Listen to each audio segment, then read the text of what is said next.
Hey, Traveler. Paimon. Oh, Paimon knows that voice! Over here.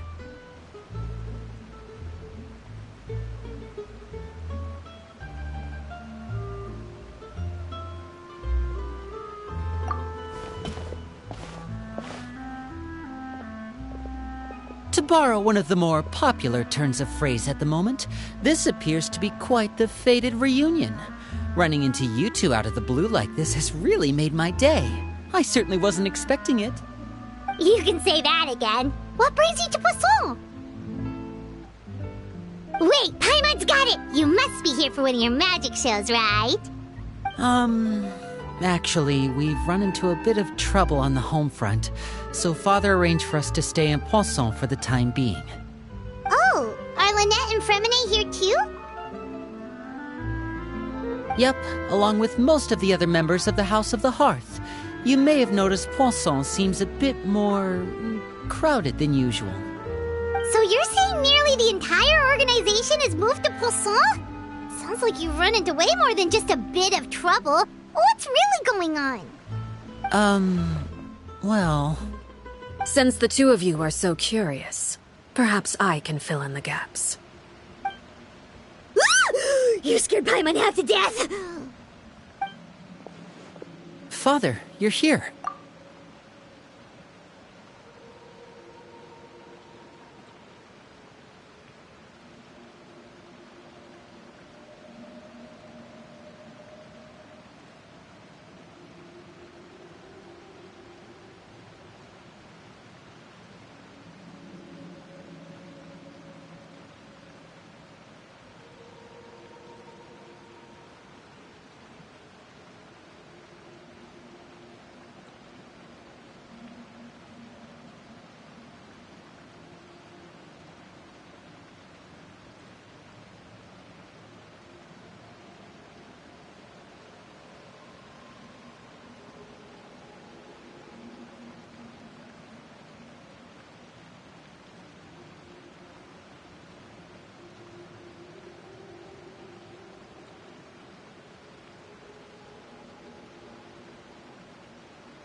don't need to know? It's all probably super confidential House of the Hearth stuff, right? We totally weren't trying to pry or anything.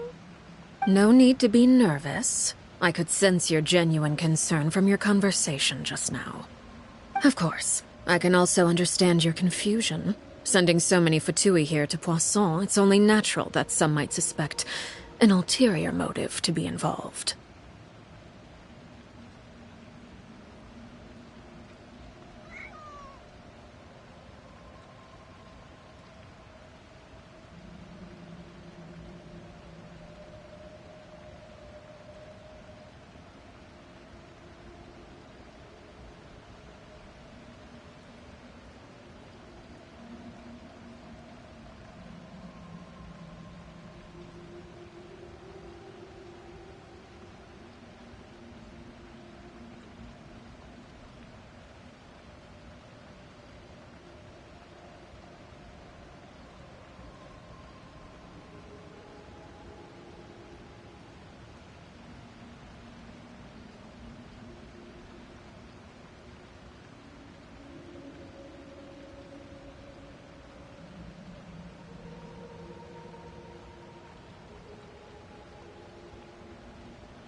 I understand. I'm well aware you've had your fair share of confrontations with the Fatui in the past, and I can't exactly guarantee that we'll remain on good terms in the future. As for right now, however, I would say we have little reason to be at odds, wouldn't you agree? The House of the Hearth could stand to be more open with those who have worked so closely with us in the past. As for the issue at hand, well, it hardly relates to any ulterior motive. To be frank, it all stems from a certain rumor circulating around the House of the Hearth. It's an internal matter. What sort of rumor? A rumor that a certain phantom child is hiding away in the House of the Hearth.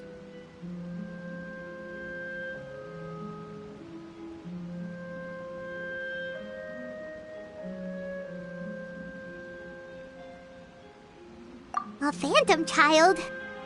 Ooh, just hearing the name is giving Paimon the creeps. A spirit that should have long ceased to exist is lurking in the shadows of the House of the Hearth. So I decided to bring the children to Poisson before continuing to investigate the situation. I expect I should be able to track down the spirit fairly quickly. After that, it's just a matter of resolving the situation, if you will. It shouldn't be much trouble at all. If you're curious, or if you still have some concerns, it might be advisable to stick around for a few days. I'm sure the children would be exceedingly pleased to welcome some visitors.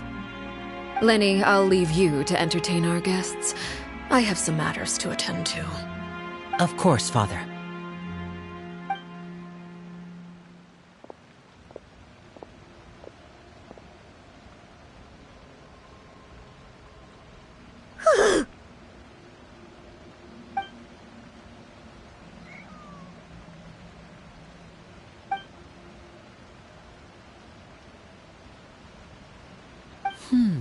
It has long been a dream of mine to invite you to our home and introduce you to my other siblings.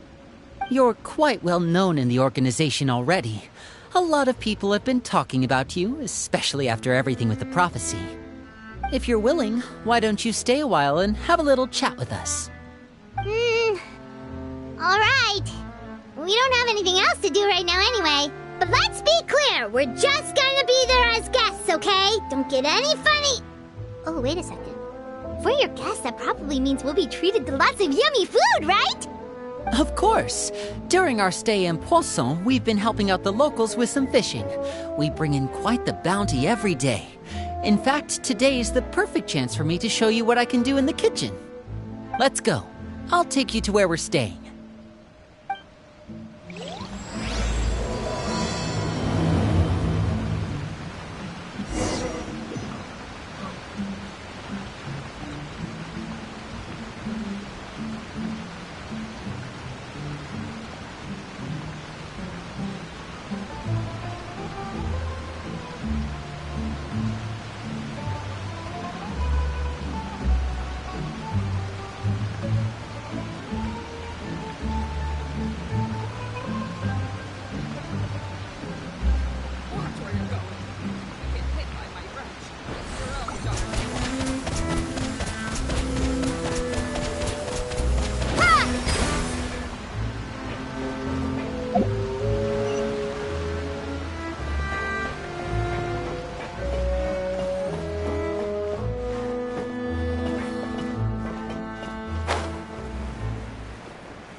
We rented this house from one of the locals to use as a temporary base.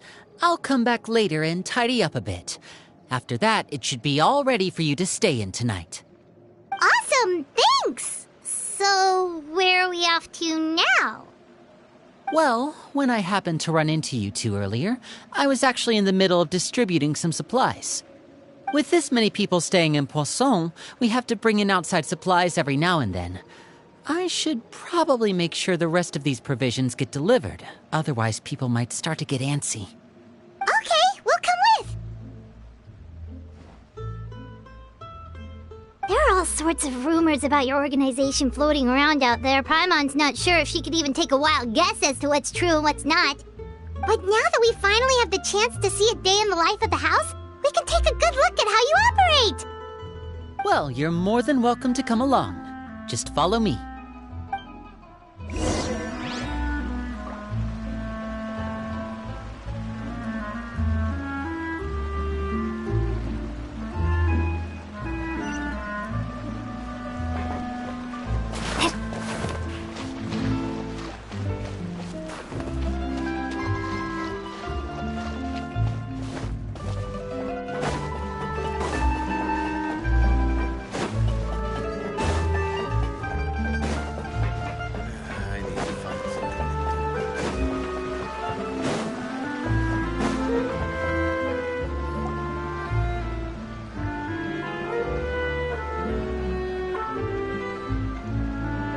Linny! You're finally here.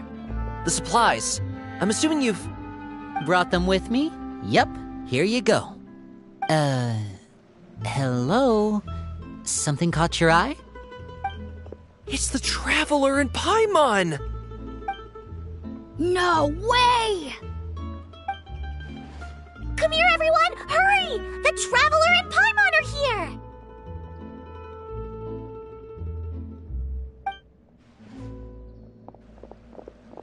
One at a time, please. Don't crowd around them all at once. We don't want to scare off our guests now, do we? Oh, it's all right! Gotta say, Paimon didn't realize we were this famous. Of course! Father and Linny have told us so much about you. Father told us about how you helped Linny. According to her, you're a trustworthy friend. And as far as she's concerned, that's pretty much the highest compliment we've ever heard her give. As you can imagine, everyone's been very curious about you. I heard the Traveler is so strong that she can move a mountain with her bare hands. I heard Paimon eats so much that she can clean out the entire pantry at Hotel Tabor in just 3 days. Wait a second! That's the rumor you heard about Paimon? Oh, not cool at all! Oh, wait! When guests visit, you're supposed to give them gifts and stuff, right? Oh, we don't need something like that. Besides, we don't have anything to give to you. Come on, we insist. I can give you some of my new potions. Just pick your poison. And by that, I mean medicine or actual poison. I've got both. Huh? Or maybe Shaplo can teach you guys about stealth! He's super good at it! He's never been caught. Ah, now that's not a bad idea. I know you usually prefer to fight head-on, but it never hurts to expand your bag of tricks, right? When it comes to eliminating your enemies, staying quiet can go a long way. Trust me, I would know. I was poisoned not too long ago, and I'm still dealing with the after effects. So I'm not quite as good as I was before, but I could still give you some pointers. Wait, when you said gifts, I didn't think you meant poison and stealth tactics. But those are the best things we can give you. You don't like them? Ooh, how about this? Tell me the name of someone who really annoys you, and we'll teach him a lesson for you. All right, Fold, Selwar. I think that's enough suggestions for now. When it comes to being a good host, it's the thought that counts. You don't need a physical gift to make our guests happy. In fact, pestering them with suggestion after suggestion might make them more annoyed than anything. I would say your enthusiasm has certainly gotten across. Really? Awesome! It's been so long since we've had guests to play with. If there's anything you need, just let us know. Yeah, especially if it's poison or something. I've got all sorts of potions for that. Well, we'll talk to you all later. We've still got supplies to distribute. All right, see you later.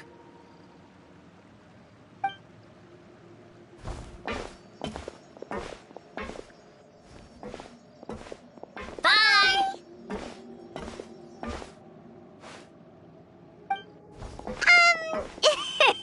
Lenny, about all that poison and stealth tactics talk just now. Scared you, did it? That kind of talk comes with being part of the House of the Hearth. When Foltz was really young, he strangled all of his family pets, just out of curiosity. He was labeled a dangerous problem child and was abandoned by his family. Elwar has an unnatural obsession with potions. Father has forbidden her from trying all the different concoctions she comes up with, but she still tries to test them in secret. You really have to keep an eye on that one. Chaplot is around my age. While I'm mainly responsible for collecting intelligence, he handles surveillance. He's very passionate about his work and has no reservations about taking on some very difficult missions. I know you two probably aren't used to that kind of talk, but I can promise you they only had the best of intentions. Things like stealth tactics and developing different poisons, they really mean a lot to them. They were just trying to share the best of what they could offer, that's all.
Filial, supplies are here.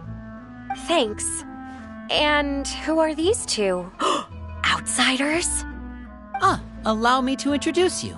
This is the Traveler and Paimon. Oh, you're the famous duo I've been hearing so much about. It's nice to meet you. I heard you've traveled to all sorts of places. Is that true? Of course! We're making our way all across to that! Oh, good for you. You must be pretty familiar with Fontaine by now, then. Have you seen the new opera that started running recently? I think it's called... The 4,000 Thieves? Oh, this is the first we've heard of it. It seems like it's going to be fantastic. From what I've been able to tell from the posters, anyway. You should definitely check it out if you have the time. Oh, and there's The Blind Maiden, too. That one is supposed to have audience interaction. Seems pretty interesting. After this mission is over, I think I'll go get a manicure. Oh, maybe I should dye my hair.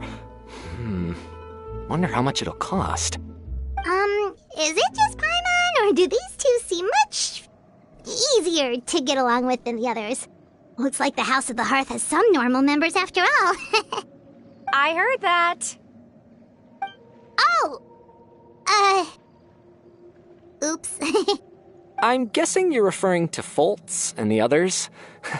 Yeah, we're definitely not all like them. I bet those crazies are practically foaming at the mouth right now. I'm sure they just can't wait to get back to Snezhnaya to carry out the plan. That's enough, Filial. Don't talk about family members behind their back, right? Whatever. Let's go. Guess this is goodbye then. If you ever have some time, we should go see the opera together.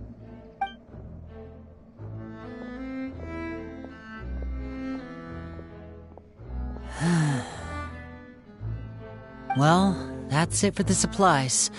We should probably head back as well.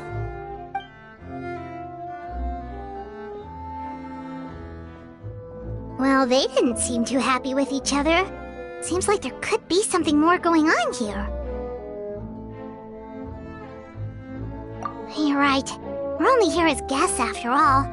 Oh, Linny's getting super far ahead. Come on, let's catch up.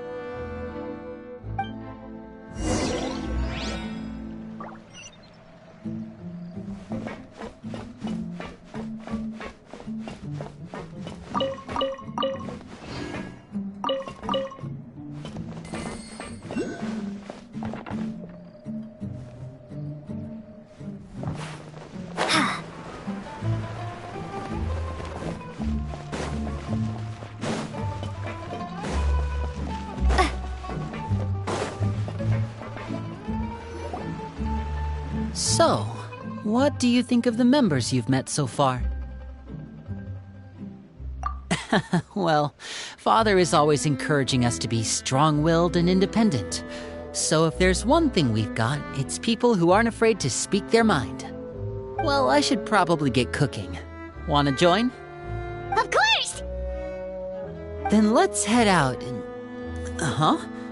Fremine? What are you doing here? Fremine!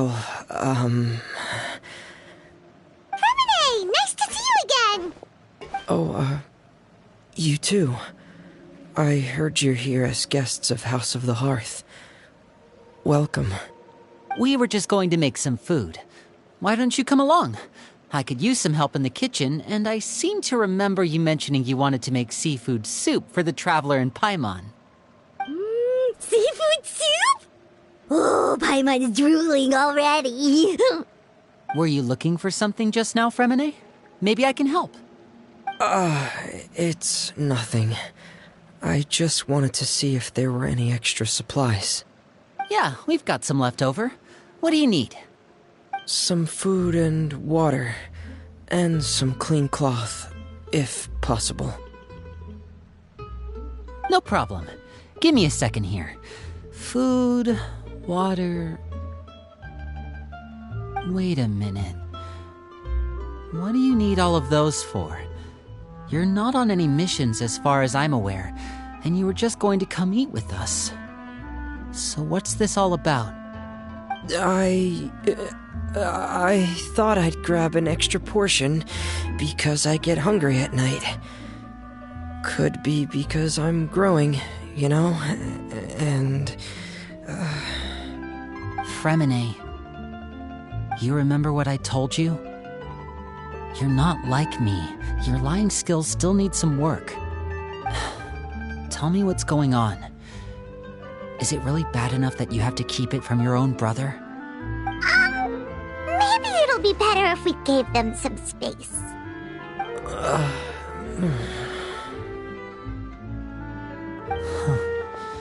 This is the first time I've seen that kind of look on your face. Whatever happened, does it have something to do with Father? Yes. Just follow me.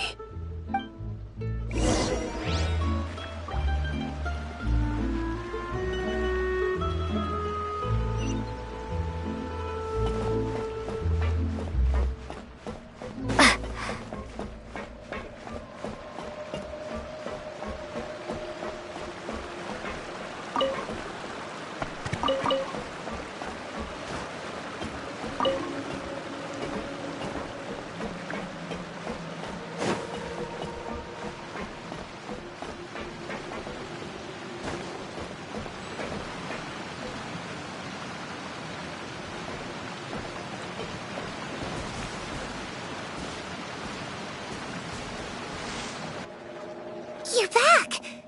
Oh, and you've brought some friends with you this time! Hello, my name's Linny. I grew up in the House of the Hearth. And you are? Hi, Linny. I'm also a child of the House of the Hearth, just like you. You can call me Clairvy. Clairvy? It's nice to meet you. Does that name ring any bells, Linny? No, not at all. That's not a name we have on our roster, I'm sure of it. What I'm not sure of, though, is how she managed to sneak in. She must be the phantom child Father's been searching for. From the looks of it, I'm guessing you were the one that found her, Fremine. You, haven't told Father, have you? No, I haven't told anyone. I've just been keeping her hidden. For how long?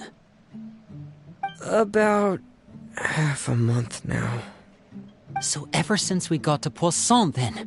Do you have any idea what you're doing? I know what I'm doing. Really? 'Cause from where I'm standing, it looks like you're hiding the very person Father has been trying to find. If Father finds out about this, everyone involved is going to be punished. You know the rules of the house, Fremine. I know you do. Father doesn't tolerate any form of betrayal. So why are you doing this? I've thought it through. And I just can't hand her over like that. Linny, don't you remember last year? Sheplo nearly died after getting poisoned during that one mission. He wasn't able to get back before the poison started taking effect, and not a single person was there to help him. That night, while I was sleeping, I heard a voice telling me to go save him. I opened my eyes, but I couldn't find the source of the voice. I thought maybe I was just hearing things, but I went to look for him anyway. Luckily, I got there with enough time to save his life. That feeling of being haunted, of hearing voices, it's happened many times in the House of the Hearth. I'm sure you've noticed. So what you're saying is, that was her? She was the one who spoke to you that night? Unless there are other spirits roaming around the House of the Hearth, I don't think there's any other possibility. If Clairvy were our enemy, it wouldn't matter whether she was a spirit or an actual child. I would have acted without a second thought, because that's what Father ordered us to do. But she's been living with us, helping us from the shadows all this time. I think that makes her family. I couldn't just hand her over to be dealt with. Not when there's so much we still don't know. So what's your plan then? You can't keep her here forever. Someone is bound to find out eventually. I haven't thought that far yet. I don't want to disobey an order from Father, but I also don't want to put Clairvy in danger. Come with me. There are a couple things I'd like to say to you in private.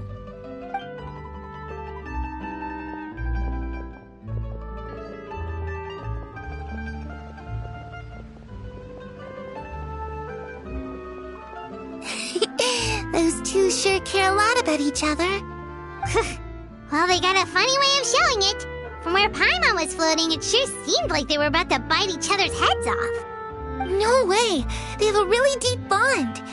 I could tell right away, 'cause I also have a friend like that. I just don't know how long that kind of bond can last. The darkness in the house runs deeper than you can imagine. No one can get out alive. I'm sorry, Linny. I really didn't mean to drag anyone else into this.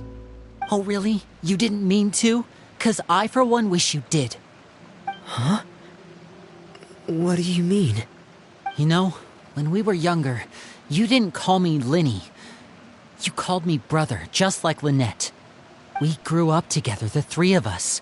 We were all orphans, all rescued by Father. Of all the siblings in the House of the Hearth, I think our bond was the closest. Later on, when you started calling me Linny, I wasn't actually surprised. After all, Lynette and I are related by blood. We've had to depend on each other to survive long before we joined the house. Linny, The darkest and most difficult moments of my life happened before you and I had ever met. I'm sure that's true for you as well.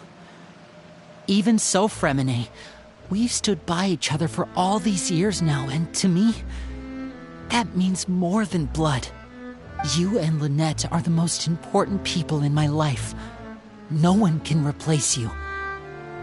So I won't let you face anything alone.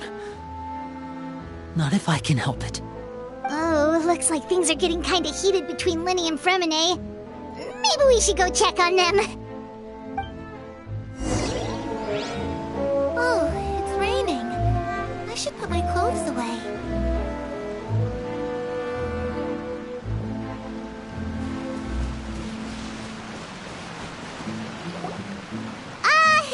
Hey, you two! Hope we aren't interrupting anything. Like a fight, or... Oh, wait a minute, Fremine. You're not crying, are you? Is everything alright? everything's fine. Thanks for asking. Well, we're all friends here, right? We've been through so much together, so if there's anything we can do to help, just say the word. It's just a small family dispute. It's not something our guests should trouble themselves with. In fact, it might be better if your stay ended here. What are you getting at, Traveler? When guests are around, families are often on their best behavior. And any disputes are less likely to escalate. That's what you're trying to say, isn't it? I just... Thank you. I was really hoping to keep you out of it. But even if I could think of some other reason to turn you away, I'm not sure I could convince you. I know things could turn dangerous, so I promise you this. From now on, I'll protect you like my life depends on it. Me too. Well, back to the matter at hand then. If we don't plan on handing Clairvy over to Father, then our only other option is to solve the mystery of her identity before Father is able to track her down. That means finding out where she came from and what she's doing here. Then we can send her on her merry way and pretend like none of this ever happened.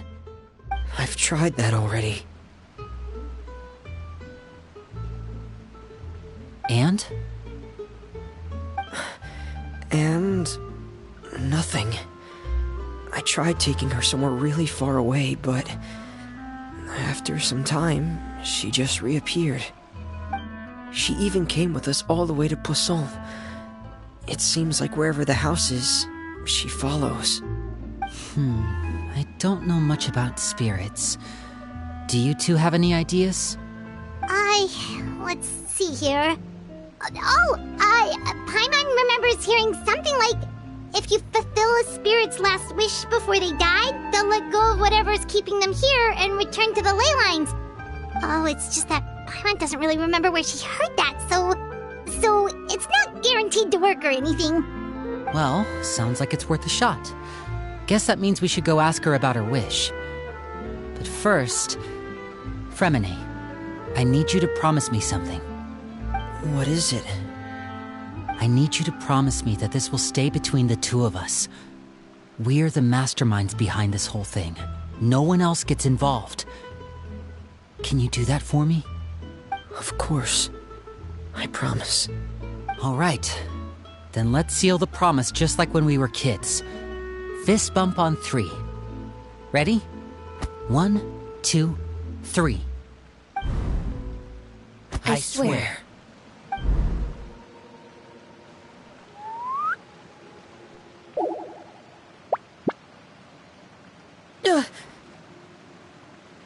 Whoa! Lynette!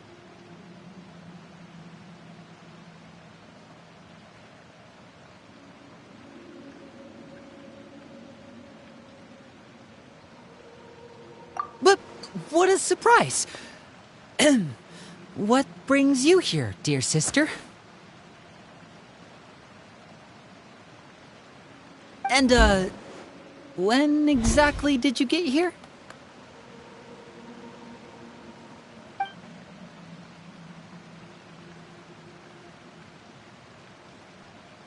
You're an idiot, brother.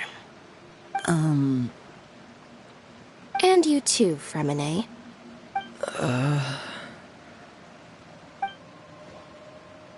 You 3, Traveler. And you 4, Paimon. Wait, what did we do? I've seen Clairvy around the House of the Hearth before. I hadn't seen her in Poisson, so I figured she must not have come with us. But it turns out you were just hiding her. I heard you talking about your plan. Rather than steering clear of the situation, I'd rather fully join in.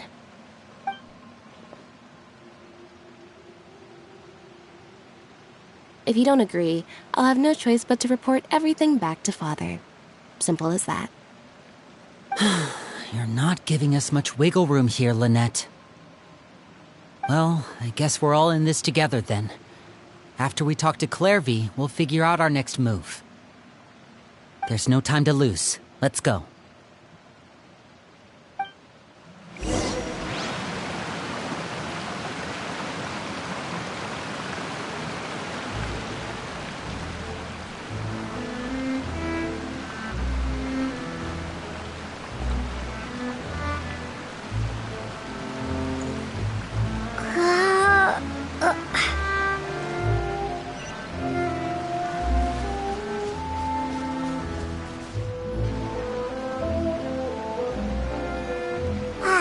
I'm full.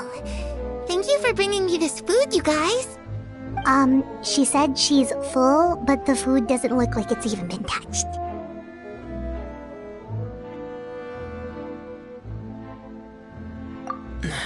That's right. Based on what I've been able to observe, it doesn't seem like Clairvy can interact with the physical world at all. Still, when she's presented with food, she'll always linger around it for a good little while. Maybe, in her mind, she really is eating those things. Does she know that she has already passed away? I've tried to ask her, but she didn't answer. My guess is that she's just as confused as we are. Or maybe she couldn't understand the question at all. Clairvy, if you've got some time, I'd like to ask you a few questions. Sure. Oh, another new friend. Hi, I'm Clairvy. Hello. Clairvy, how did you join the House of the Hearth? Huh? Isn't it the same for everybody? The knave brings you here and then you can't leave. It's just that your name, it's not on the roster. And I've never seen you before. The roster? Oh, I get it now. I think there might be some things you don't know about this place. The people in charge, they're not as nice as they look. They say they keep a roster, but it's not complete. There are a lot of people who aren't on it, and never will be.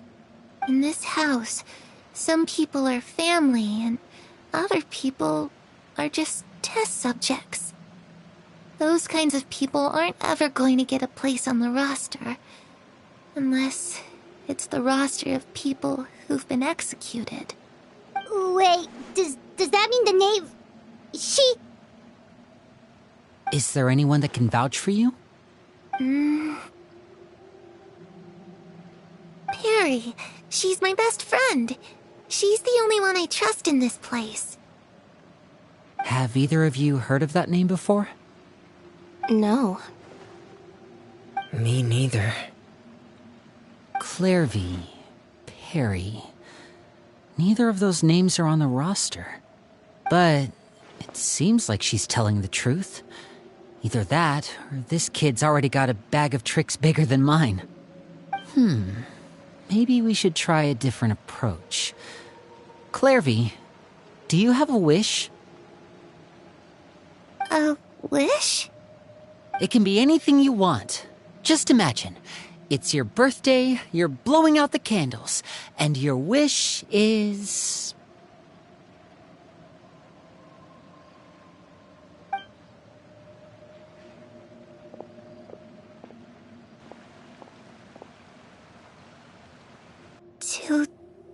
To go outside, where the sun can find me. That's... it? Well, that sounds easy enough. The darkness in the house runs deeper than you can imagine. No one can get out alive.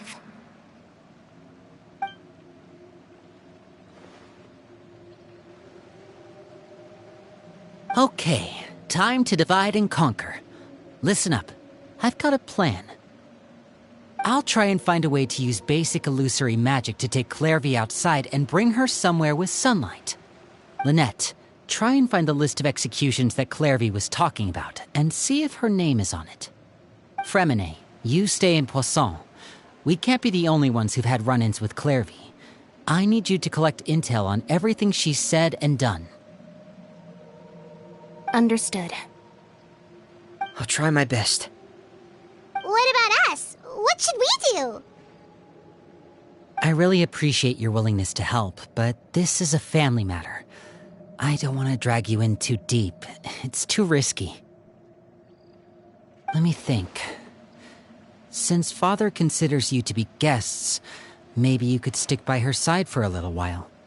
You don't need to do anything except keep up some nice, casual conversation. Ah, Paimon gets it. You want us to distract her.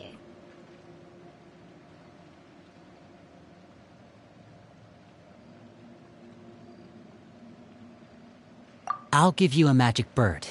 If Father suspects something, all you need to do is release it when she's not looking, and it'll alert me that something's wrong. Of course, that's only as a last resort. If Father doesn't seem to notice us, there's no need to make contact. We'll reconvene here tonight after all's said and done. If the worst-case scenario happens and we're discovered, just tell Father everything. We're not going to let our guests get punished for our own actions. That's where we draw the line.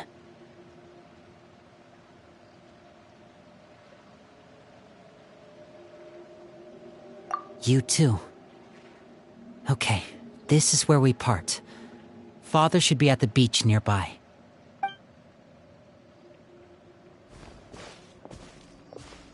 I really hope this goes well. No, it has to go well. That's the only way this can get resolved.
Clairvy, I'd like to take you somewhere. Is that okay with you? Sure. Where are we going?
It's the knave! And... child! Hey! Aren't you supposed to be in Snezhnaya recuperating? What are you still doing in Fontaine? Oh, it's you two. I didn't expect to run into you here. I was unconscious for quite a while after the fight in the Primordial Sea. After I woke up, I realized I was being taken back to Snezhnaya, and well, I couldn't have that now, could I? Not when I've still got unfinished business here in Fontaine. So, I mustered up all my strength and made the journey back on my own. What sort of unfinished business are we talking here? It has to do with Skirk, my master. I really wanted to meet up with her, but by the time I got back, she had already left. I still have so many questions for her.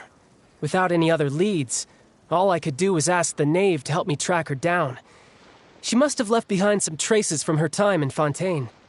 Oh, okay, so have you found any clues? Unfortunately, no. While the House of the Hearth is adept at collecting all manner of intelligence, certain existences can still manage to escape our purview. Basically, unless Master feels there's a need to meet with me, she's not going to be found. But that problem has an easy fix. I just need to become stronger, and then... Paimon thinks you should focus on getting better first. The worst of it is over. It's all thanks to that one kid from the House of the Hearth. Elwar, I think her name was. She gave me a bunch of random potions to drink. They didn't go down easy, let me tell you. Pain and chills all over. But they really did help speed up my recovery. And that's good, because it looks like I really do have to head back this time. The old man's been putting the pressure on me. He sent someone to tell me I'm needed for some sort of project. Project Stuja? Yeah, that's the one. I heard Regrader's involved too. I'm not looking forward to having to listen to all his monologuing, that's for sure. Hey, maybe you could think of a way for me to stay in Fontaine for a little longer. Helping Linny and the others brush up on their fighting skills would be far more interesting. If you and I could spar, that would be even better. I've been waiting for a chance to see you go all out. And what a sweet little daydream that is. But I also have a role to play in all this. I'll be leaving Fontaine shortly as well. Besides, considering how little they see fit to step outside the homeland, being called on to return to Snezhnaya by such illustrious dignitaries, what a great honor. Wouldn't you agree? One I could do without, I'd say. Is it just Paimon? Or does it kind of seem like they're...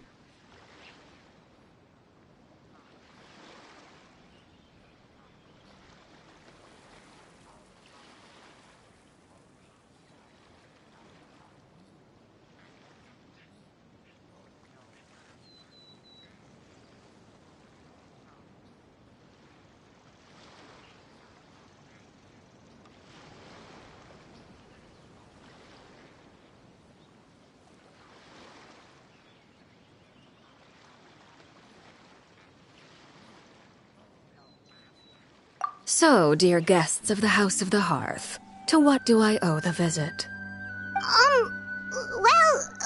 we just... Right! We're super close to Linny and the others, but we still don't know much about you!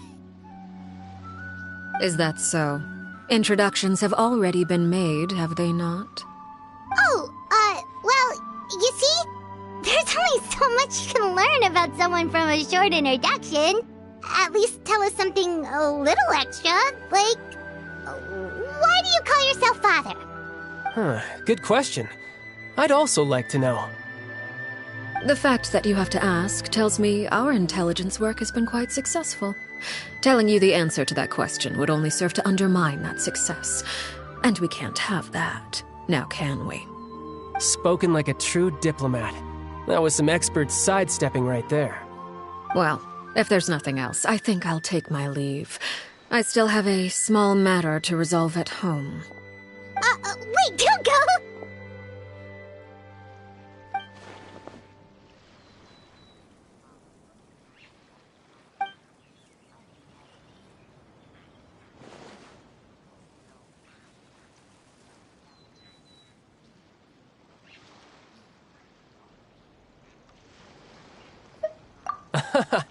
I'd also like to hear the answer to this.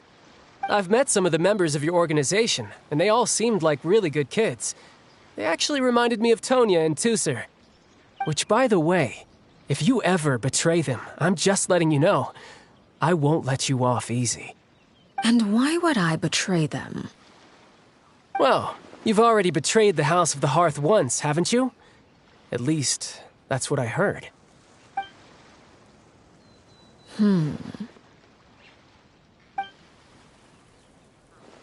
Okay, I admit.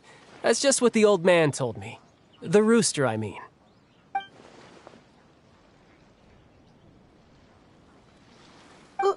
Wait, did you really do something bad to those kids? Never mind what I've done. I'm more curious as to what the mighty rooster had to say. Care to enlighten me? Well, nothing much. Just some stuff about you taking out many other members of the House of the Hearth, and even going so far to attack your own family. I see. Oh, based on your reaction, I'm guessing it's all a bunch of lies. Hardly. I don't appreciate his particular turns of phrase, but I suppose he didn't say anything untrue. Although, it would be more accurate to say that there is a certain level of prejudice involved, but I don't intend to clear that up just yet. Prejudice has a funny way of concealing the real truth behind certain things, an attribute that I find to be quite advantageous. Call yourself a Fontainian, for example, and people will assume all sorts of things, when the real truth is that this is simply the land where I was raised. Huh? You're not actually from Fontaine? But then why did you try to help out with the prophecy and everything? I was trying to protect the children born in Fontaine. Claiming that I myself was a Fontainian simply made it easier to operate. People would hardly suspect a fellow Fontainian of having any ulterior motives. Who wouldn't want to save their homeland after all? The primordial sea wouldn't have any effect on me, but it would have caused great harm to the House of the Hearth. Well, you wanted extra information, didn't you? There you go. I hope that satisfied your curiosity.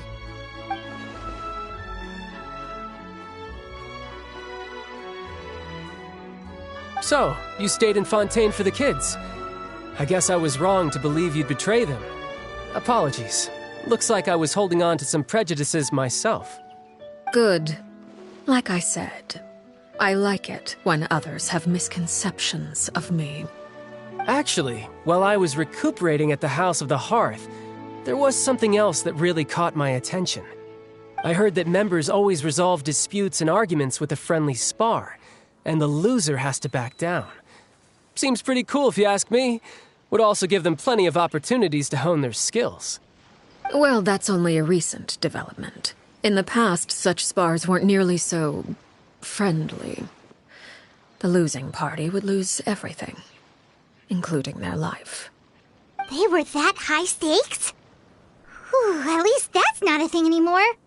Well, the current atmosphere's not half bad. I'm a bit jealous, actually. You've got so many family members around you, and you even get to live with them. Having a lot of family around means dealing with a considerable amount of bickering and scheming. Once Tonya and Tusser enter their rebellious phase, I'm sure you'll understand. Just imagine. Tusser becomes obsessed with plucking out strands from the rooster's mustache, or Tonya decides to dye her hair 42 different colors. Okay. I get the picture.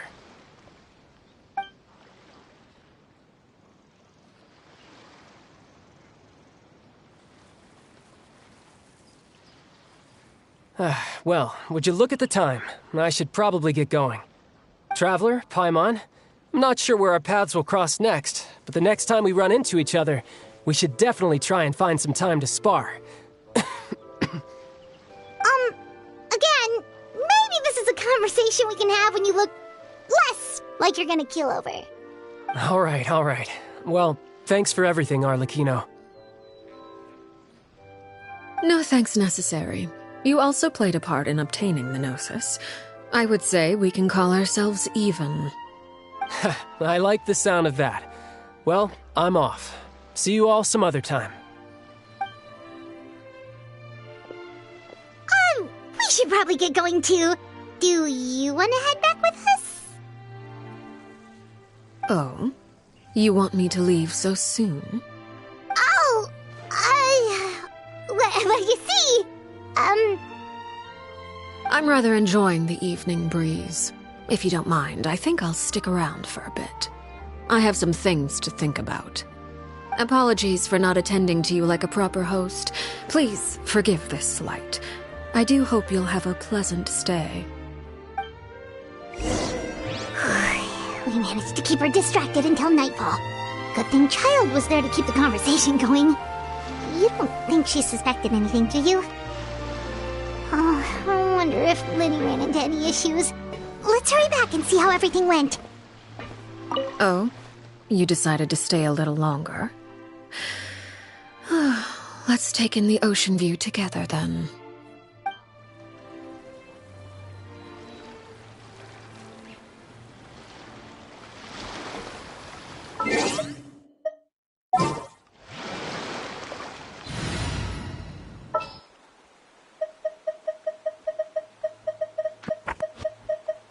Ready and waiting!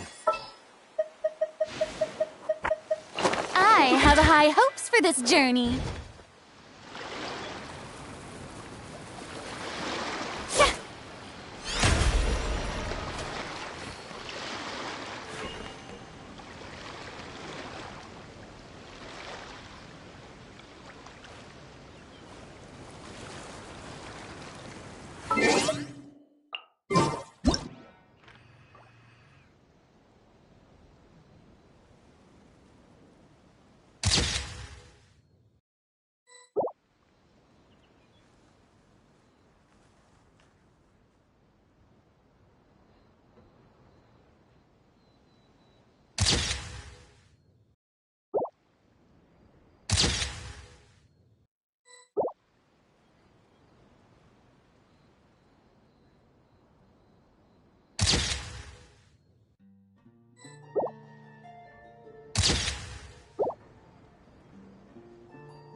There's still a long road.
Lenny, how did everything go?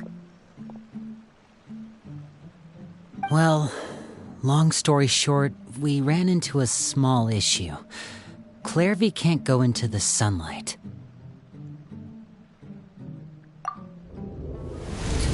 Everything was fine at first. She followed me up to the surface just like I told her.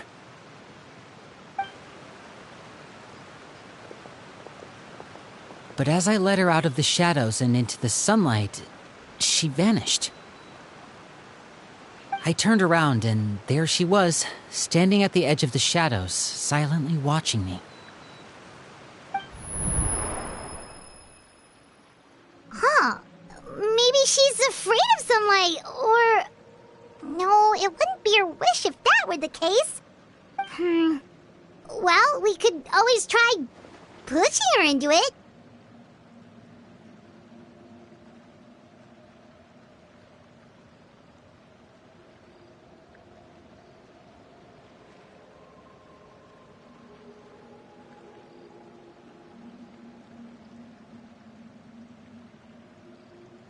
Oh, true.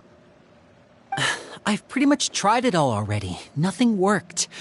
Eventually, the sun went down, so all I could do was bring her back here. How did it go with you, Lynette? Good. I've got the list. It's right here. Really? Well, what are we waiting for? Let's take a look!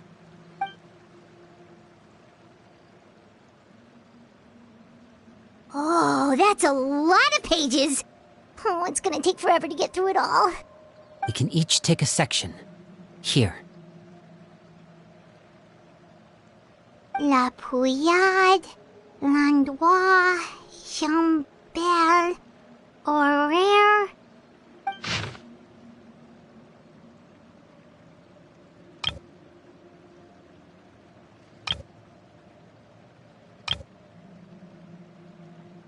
Oh, yikes.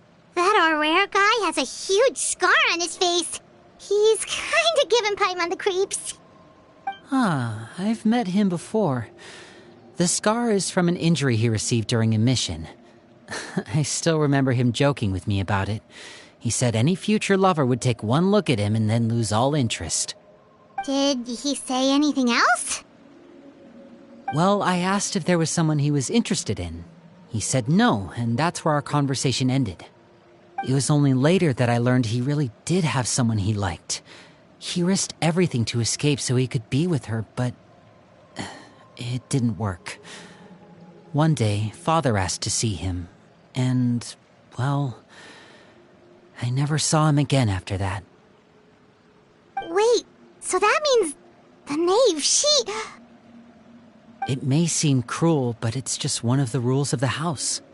Betrayal is not to be taken lightly. We know too many secrets to come and go as we please. So, if you do try to leave, you pay with your life.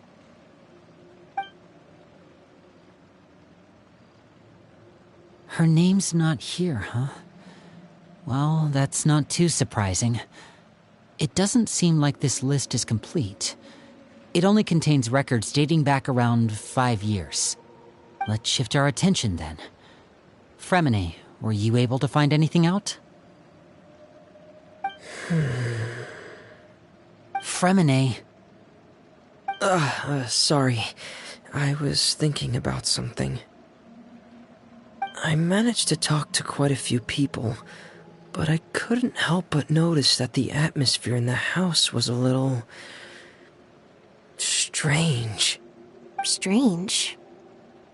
Yeah, I mean, I know there have been arguments in the past, times when people haven't gotten along. Chapleau and Filiol are a good example of that. Oh, those are two of the people that we met while delivering supplies. Paimon can see how they might not get along. They had very different vibes, and their, interests seem to be pretty different as well. That's to be expected, actually. Father brought us all here, shared her knowledge with us, taught us how to fight. That's one thing we all share. But that's also where the similarities end. Not all of us feel the same desire to stay here. As members of the House of the Hearth, we're also considered part of the Fatui. And to a lot of people, that's an identity they never asked for. Certain members get older and realize they want something else for themselves.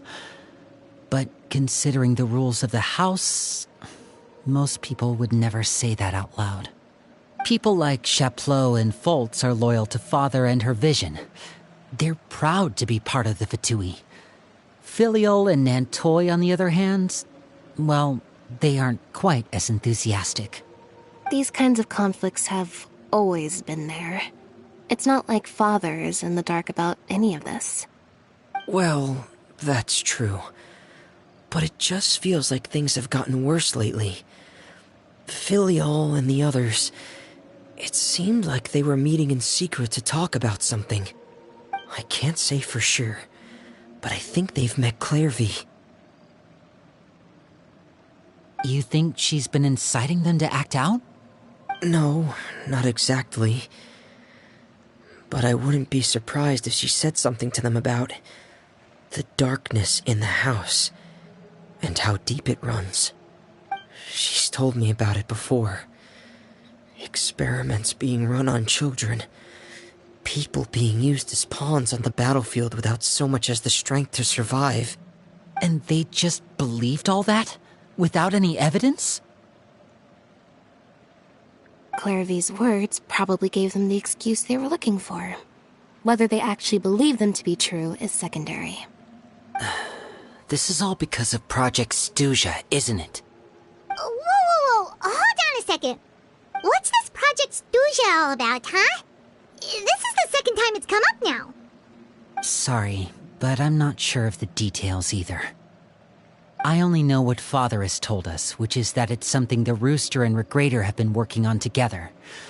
Apparently, it has to do with the Fatui's strategic plan for the future.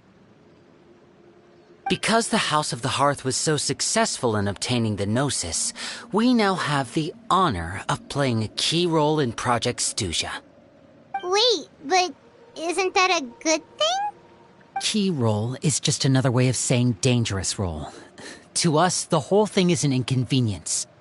Father thinks so too, but she's in no position to refuse. Their plan isn't exactly unreasonable, and they've been funneling the house a lot of funding. It's just that we'll lose a lot of members in the process.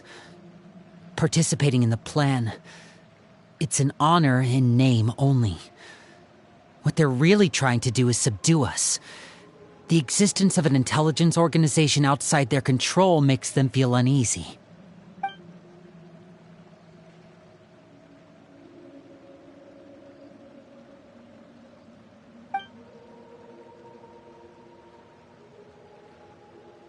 Okay, super complicated top secret Fatui business aside, what does all of this have to happen? External pressure has a way of exacerbating internal strife. You can't overlook the power of fear either. People are afraid of dying, and that fear is often the impetus for a lot of stupid decisions. I thought resolving the Clairvy situation would make everything go back to normal, but it looks like things are more complicated than I thought. If we leave Filiol and the others to their own devices, sooner or later, Father will be forced to take action. We can only focus on one situation at a time, brother. You're right. Even if we confront Filiol and the others, it won't do any good. It might even make matters worse. We should focus on Clairvy for now. Well, it's getting late. We should head back and get some rest. We'll try again first thing tomorrow. Lynette, you stick with me this time. Fremine, keep a close eye on Filiol and the others. Make sure they don't do anything they'll regret. Good work today, everyone. Have a good night, and I'll see you tomorrow.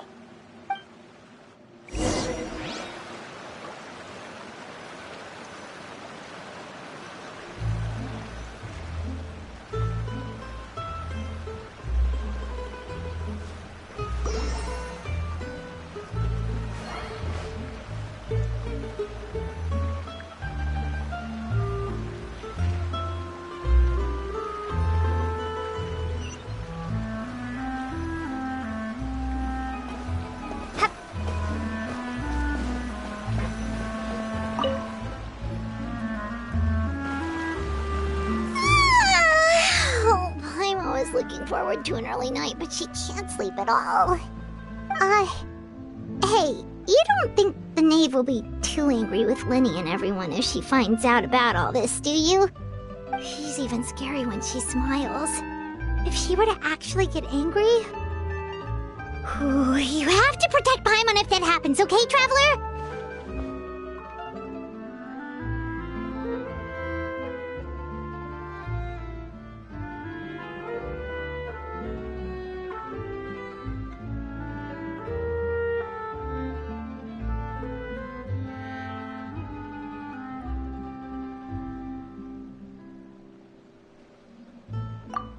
Well, in that case, we should just plan on running away. We'll grab Linny and the others and we can make a break for it as fast as we can.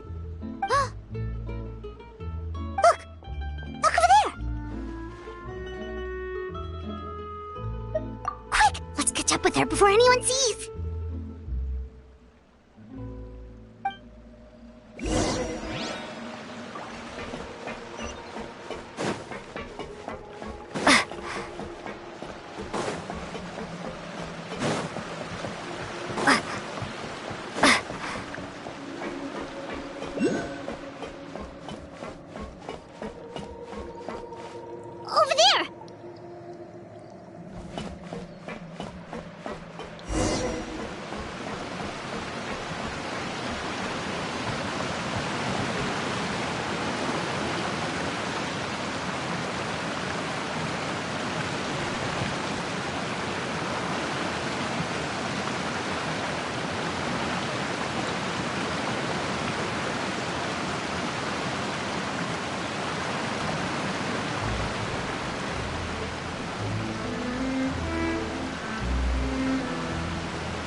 Where is she going?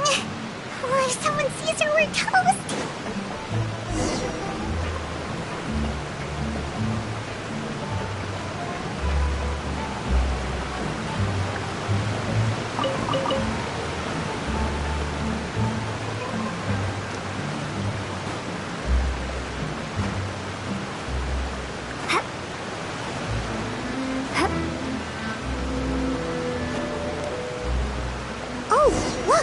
She stopped!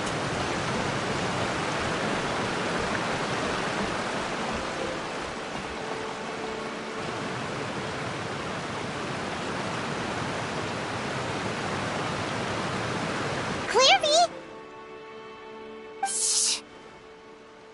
I opened the window while no one was looking. Look how pretty the outside is.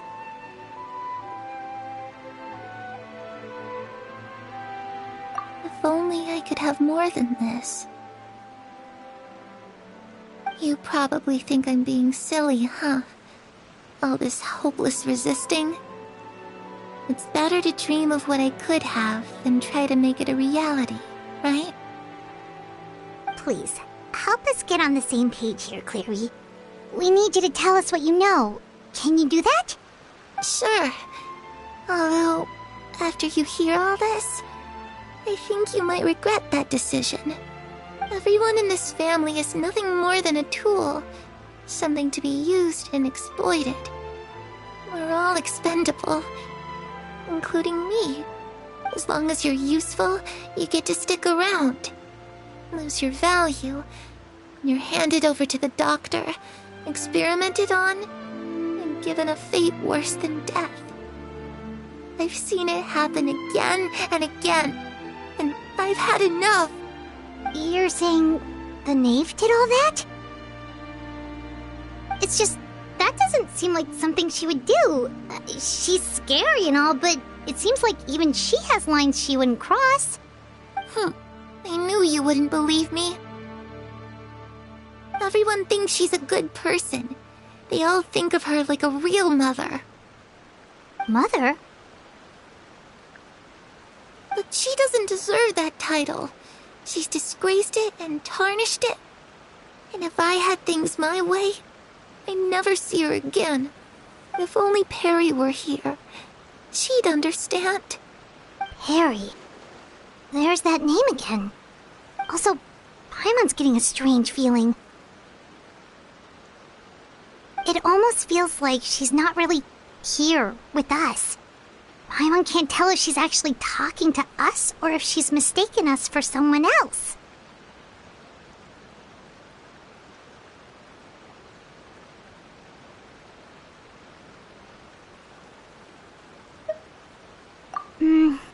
Well, in any case, it seems like she really needs someone to talk to. We should keep her company for a little longer. She looks so young. But it seems like she's been through a lot. It's getting windy. I should close the window. Ooh, look at the moon. Isn't it pretty? Hey, wanna hear a secret? I heard that if you look up at the night sky in Snezhnaya, you can see the aurora. It's supposed to be super pretty. Even prettier than the moon tonight. Perry and I promised each other that once we're older, we're gonna go see it together. But I can't find her. I'm worried she's also been... No, that wouldn't happen to her. She's special. Mother likes her a lot. I should really go talk to Mother, but we just fought. She doesn't want to see me, and I'm too scared to face her. What should I do?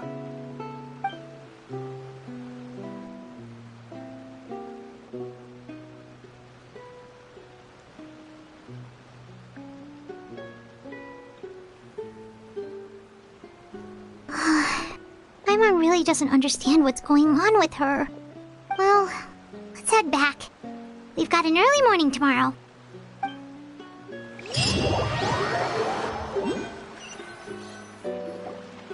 All right, looks like we're all here. Let's go ahead with the plan. Oh? What is it?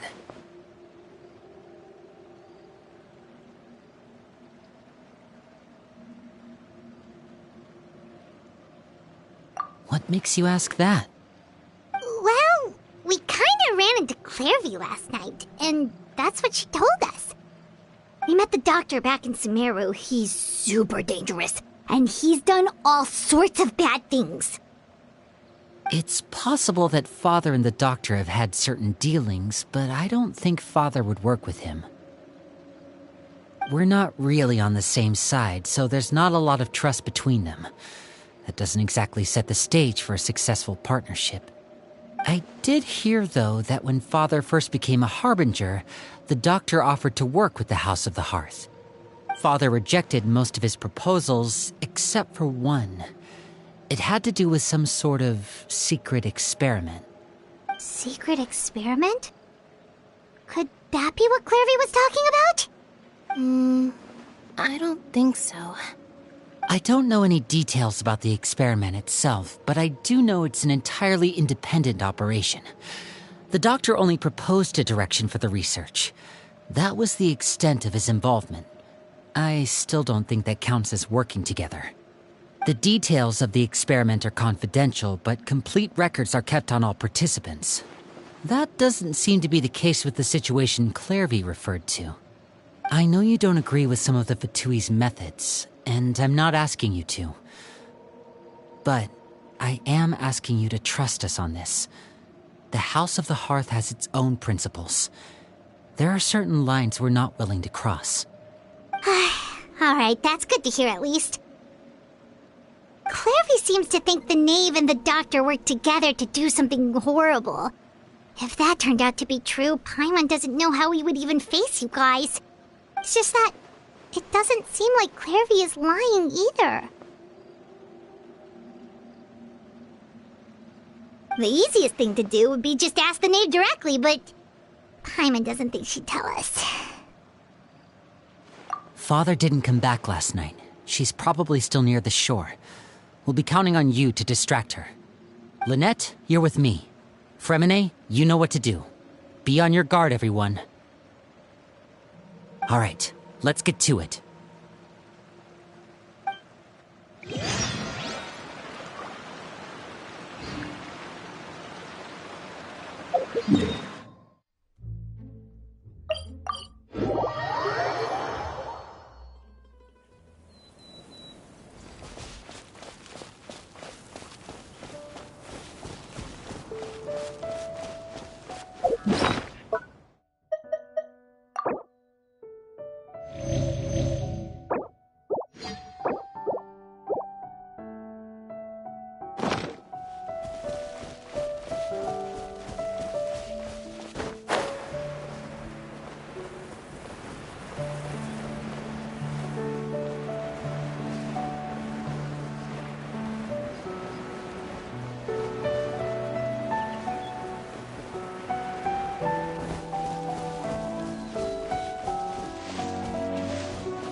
Ah, it's you two again.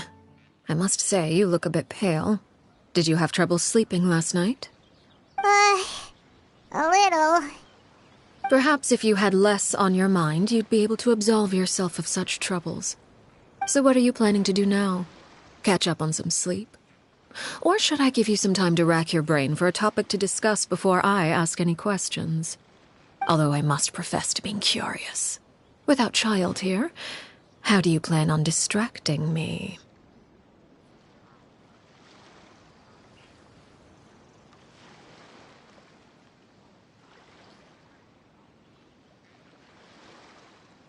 Us? Distract you? A good one. But no, we were just here for a chat. Looks like you could have used some extra time to think. No matter. If you don't have any other plans, why don't you accompany me somewhere? Don't worry. I'll be sure to steer clear of any scheming children. The ocean breeze is sure nice today. Children always think they can hide things from the grown-ups. But nothing gets past me. Least of all a little scheming. I think I'll let them have at it for a little longer. I can be very patient. Well, I'll leave you to think things over. If you're so inclined, meet me outside the Palais Mermonia. Good things come to children who do as they're told. So I do hope you decide to tag along. If only for your friends' sakes. What should we do? She clearly knows about everything we've been doing, and Paimon doesn't think it'd be a stretch to say she was threatening us just now.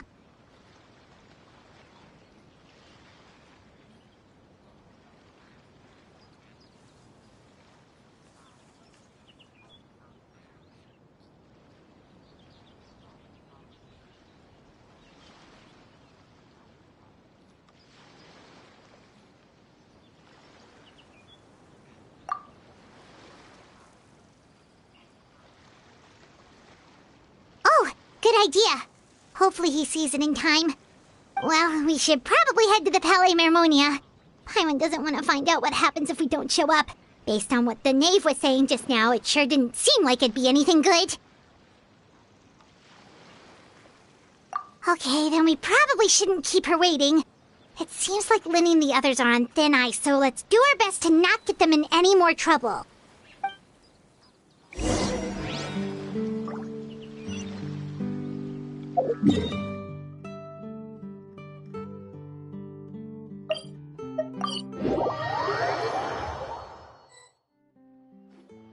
Seeing as we still have some time before my meeting, we might as well enjoy some pleasant conversation while we wait. I'm glad to see you get along with my children. Being surrounded by good companions is necessary for a child's development. You're not planning on doing anything to them, are you? I assume you're referring to Lyney, Lynette, and Fremine. Although, there's that situation with Filial and Nentoy as well. It appears quite a few people have been acting out lately. No matter. I'm not one to discriminate. All those who betray the house meet the same fate. There are no exceptions. Does that mean you're going to kill them? Oh, are you here to beg for their lives? I'm sorry to disappoint, but the rules of the house change for no one. In my organization, everyone is responsible for their own actions. But don't you care about them at all? They really respect you. They even call you father. You must feel something for them. Any organization in which feelings come before principles is one destined for ruin. The House of the Hearth is hardly an exception. You could say our principles are more stringent than most. Perhaps I can offer you this consolation at least. As our guests, you two will not be held accountable along with them. I would imagine Lyney, Lynette, and Fremine will be able to keep their lives. As for Filial, Nentoy, and the others, I'm afraid there's little I can do. They can try to escape, but once you know our secrets, there's no getting out alive. But that's awful. Ah, you seem concerned.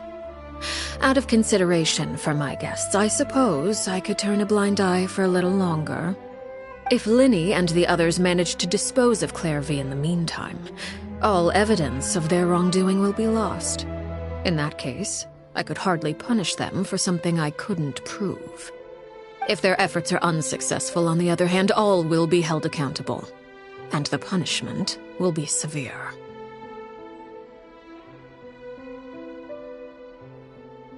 Of course. Oh, and here, I believe this belongs to you. Do try and keep better track of it next time. It takes a considerable amount of time to train a bird like this. It would be such a pity if you were to lose it. Permanently. Wait, where did you get that? Well, I'm afraid that's all the time we have to chat. Now, for the matter at hand. I asked you to meet me here because I have business at the Palais Mermonia. It has nothing to do with you, but I think it would be prudent for you to stick by my side for the time being. There will always be time later to run off and tell Linny what you've learned. Well, time to go. Looks like we wrapped things up just in time.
It's been a while, Monsieur Neuvillette.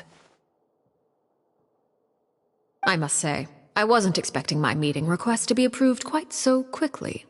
The Palais Mermonia operates with an efficiency worthy of admiration. It is only right that an esteemed diplomat such as yourself should be afforded the proper level of respect. Although, if I may speak plainly, I must confess that I did not anticipate we would have the occasion to meet again after presenting you with the Gnosis. I see you've brought the Traveler and Paimon with you as well. If I may inquire as to the purpose of your visit. I'll be departing Fontaine shortly. There is, however, an outstanding matter that I would like to see resolved before I go. It requires a rather lengthy explanation, I'm afraid. So I took the liberty of explaining everything in this proposal. Please review it at your leisure, Monsieur Neuvillette.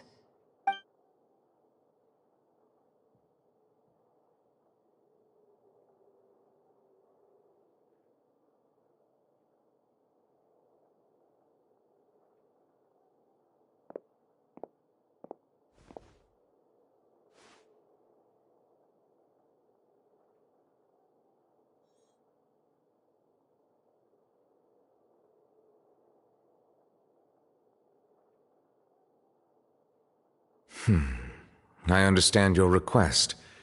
However, at the risk of causing offense, I must admit that I fail to see why you would wish for such a thing. I heard you have a certain fondness for water tasting, Monsieur Neuvillette, so allow me to use water as an analogy. A family is like a large body of water with countless rivers flowing in and out. As someone who watches over this system, I would hope that each river that flows from the source will eventually reach the ocean. Of course, objectively speaking, I know this is impossible. Most of the rivers will dry up along the way, disappearing into the ground and leaving nothing but a barren riverbed behind. Not all rivers are destined to reach the ocean, but I would not see their existence rendered meaningless. I believe the water that flows within them is simply meant for a different destination, like a field in need of irrigation. Or perhaps the glass of a certain water-tasting enthusiast. Did you get any of that, Traveler? Your words paint an optimistic picture indeed. Allow me to remind you, however, few among us are willing to sip from a glass filled with tainted water. It may have been tainted at one point in time, but not to worry. I'll make sure it's strained of all impurities and returned to its cleanest form.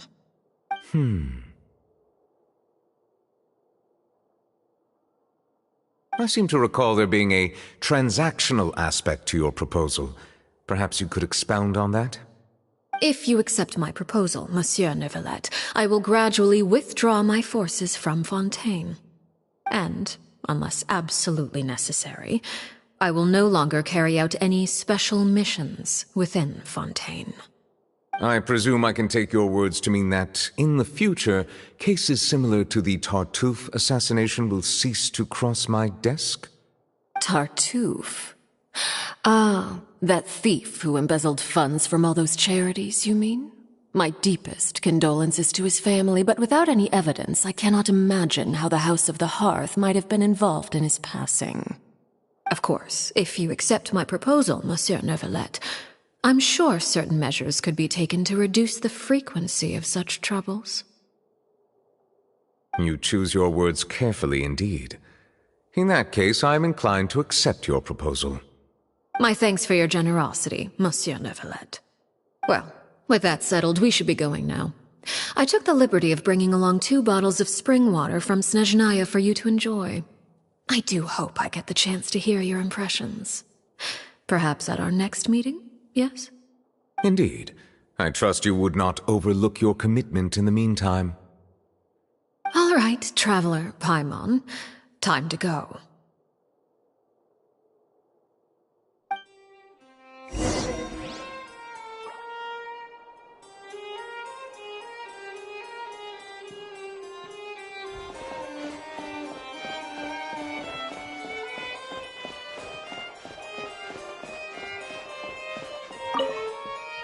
I believe I've told you before that my emotions easily resonate with those of others. Yet in the few meetings I've had with that Harbinger, I haven't been able to sense any aspect of her emotional state. Her mind is like a still body of water. Who knows what darkness lies in its depths, and the lack of ripples on the surface gives nothing away. It's unclear whether this is her natural state of being, or whether it's an incredible strength of will that gives her the ability to master her emotions. Either scenario, however, suggests she is a very dangerous individual. I do not expect an explanation as to why you two were by her side. Whatever your reasoning, I would only advise you to take caution.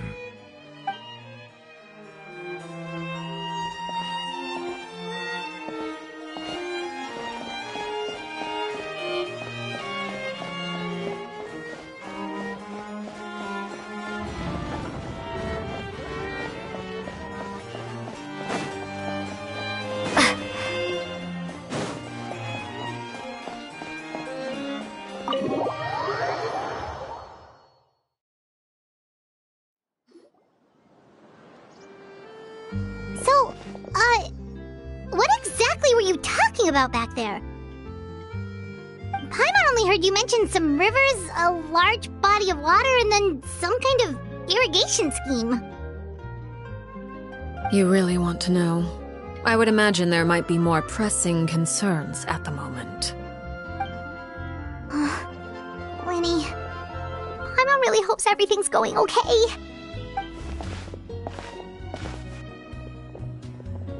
Oh, Paimon recognizes that look. You've got your thinking cap on, don't you, Traveler?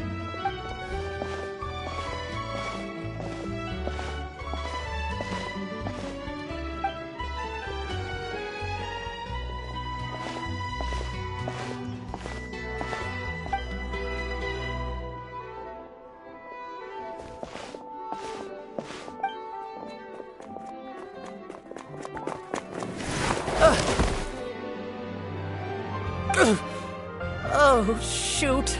Are you alright? Oh, jeez. I'm so sorry. I was so focused on selling these papers, I wasn't looking where I was going. Well, let me make it up to you at least. Here, take this paper. On the house.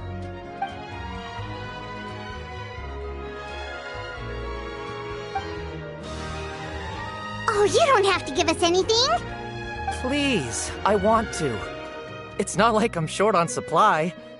All the extras will be useless come tomorrow anyway. It's my fault, really. I was just trying to bring home some extra mora for the family, but I bit off more than I can chew.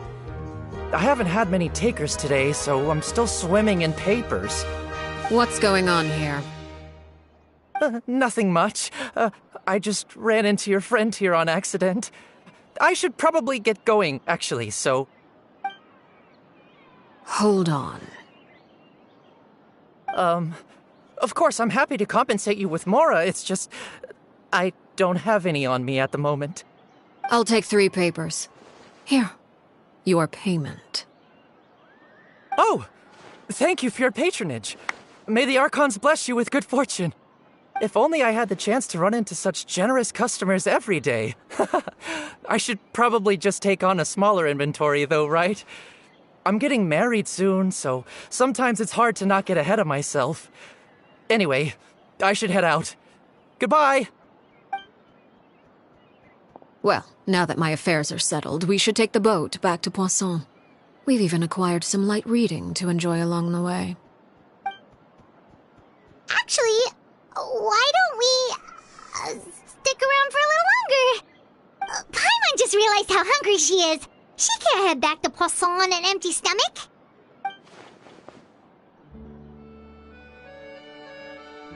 It appears you two are under the impression that delaying our return will somehow alter the situation in your favor. I'm sorry to ruin your fantasy, but your efforts are meaningless. That being said, I could be persuaded to give Linny some extra time. I just have one condition. If you agree to my request, I'll even answer some of your questions. You're quite curious about Clairvy, are you not? And my relationship to her. Wait, why are you being so generous all of a sudden? You're not gonna ask us to do something bad, are you? You overestimate yourself. You don't have the talent for bad things. Then what can you possibly...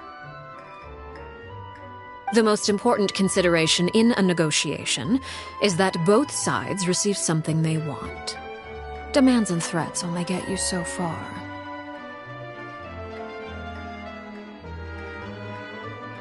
Wonderful. Here it is.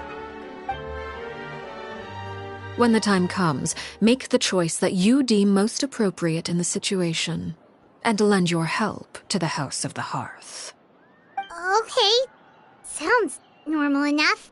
But what do you mean, when the time comes? When is that supposed to be? That is for you to decide. Then we have a deal. Follow me.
Ad Astra.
What is this place?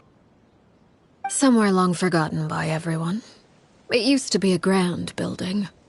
Now it's nothing more than a pile of rubble. No one comes here anymore, nor does anyone care about what once happened here. Although, this place does have something to do with the story I'm about to tell you. It was before I became a Harbinger, and before Linny and the others joined the House of the Hearth. Due to certain events, I first killed Clairvy and then her mother. And this is where it all happened. You were the one that killed Clairvy? Patience now. Allow me to explain Clairvy's side of the story first. I'll start from the beginning. Clairvy was 6 years old when she was brought by her mother, Crucibina, to live in the House of the Hearth. From the outside, it seemed like a fairy tale. A thriving family made up of kind adults and friendly children. Crucibina was the knave at that time, and the House of the Hearth was under her control. She was Clairvy's mother by blood, but she was also the mother to all the children in the house. Clairvy was happy here, for a time. But she quickly realized that being part of this family wasn't a fairy tale at all. It was a kind of purgatory. Purgatory? Exactly. The House of the Hearth takes in war orphans from all over Teyvat. But as for how to raise them, that depends entirely on the person in charge.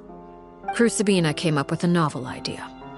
She would teach the children to fight, force them to duel each other, and then crown as the king of the house the child who proved themselves most worthy of inheriting her title. It's difficult to estimate the number of children who died or were maimed in the process. There's little I can say about the ones who died. The ones that emerged with permanent injuries, on the other hand, well, they still served a purpose. They would be handed over to the doctor to be experimented on, or sent away on dangerous missions. Nothing more than tools to be used and then discarded. So those were the experiments Clairvy was talking about. But what actually happened to her? You said that Clairvy was Crucibina's daughter, so if Clairvy tried to convince her to stop what she was doing, Crucibina probably would have listened, right? Despite being Clairvy's mother, Crucibina cared little for her daughter. She forced Clairvy to join the House of the Hearth only as a means to demonstrate her own impartiality as a mother, to prove that she treated all her children equally. Clairvy did try to convince her mother to change her ways, but it was to no avail. After her efforts failed, the only other option was to rise up and try to fight back. Unfortunately, the other children had already been thoroughly indoctrinated into the illusion of happiness Crucibina had created. Of course, there was one exception. Someone Clairvy's age who knew the truth about the House of the Hearth. Her name was Peruere. Wait, the friend that Clairvy mentioned? Friend, huh? I suppose we can call her that for now. Clairvy was a cheerful and passionate person with a tenacious spirit. Peruere, on the other hand, was rather cold-blooded. Her cold-blooded nature allowed her to see through Crucibina's facade. Yet, it was also this cold-bloodedness that prevented her from acting against it. At least at first. While Clairvy longed for freedom, Peruere was convinced that, amid all the fighting and violence, she would make it until the end. Despite their differences, the two became fast friends, united by their knowledge of the truth. Clairvy told Peruere that she hoped to create a real family, where no one would be killed or sacrificed. There may have been a certain naivete to her ideas, but Clairvy proved her determination many times over. She tried countless times to run away, ask for help, or expose the truth. But her efforts only earned her beating after beating. The only thing that kept her going was her strength of will. Even with her body racked with pain, she would still stand on her tiptoes and open the window at night. She and Peruere would look out at the moon together, a fierce longing for freedom shining in her eyes. But one day that light simply vanished. Oh no. What happened? Her hopelessness resulted from a culmination of things. 10 years had passed. 10 years worth of failure after failure. She and Peruere weren't children anymore, but finding any chance to escape still seemed as hopeless as ever. It was during this time that Peruere suggested a new plan. If escaping was out of the question, why not take down the very person sitting on top of this throne of lies? Mother herself. Clairvy rejected that proposal. She claimed that, as a famous harbinger, Crucibina possessed an unimaginable amount of power. Trying to kill her would have an incredibly low chance of success. Clairvy never gave another reason, but Peruere could see it written all over her face. Clairvy still thought of Crucibina as her mother. Killing her own flesh and blood was a line she couldn't bring herself to cross. If she couldn't escape and fight back, then only one option remained.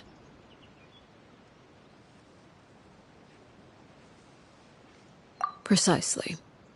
Death was the only way that she felt she could be free. It happened during a duel. When she arrived at the dueling ring that day, her partner turned out to be none other than Peruere, the very person that had stood by her side all those years.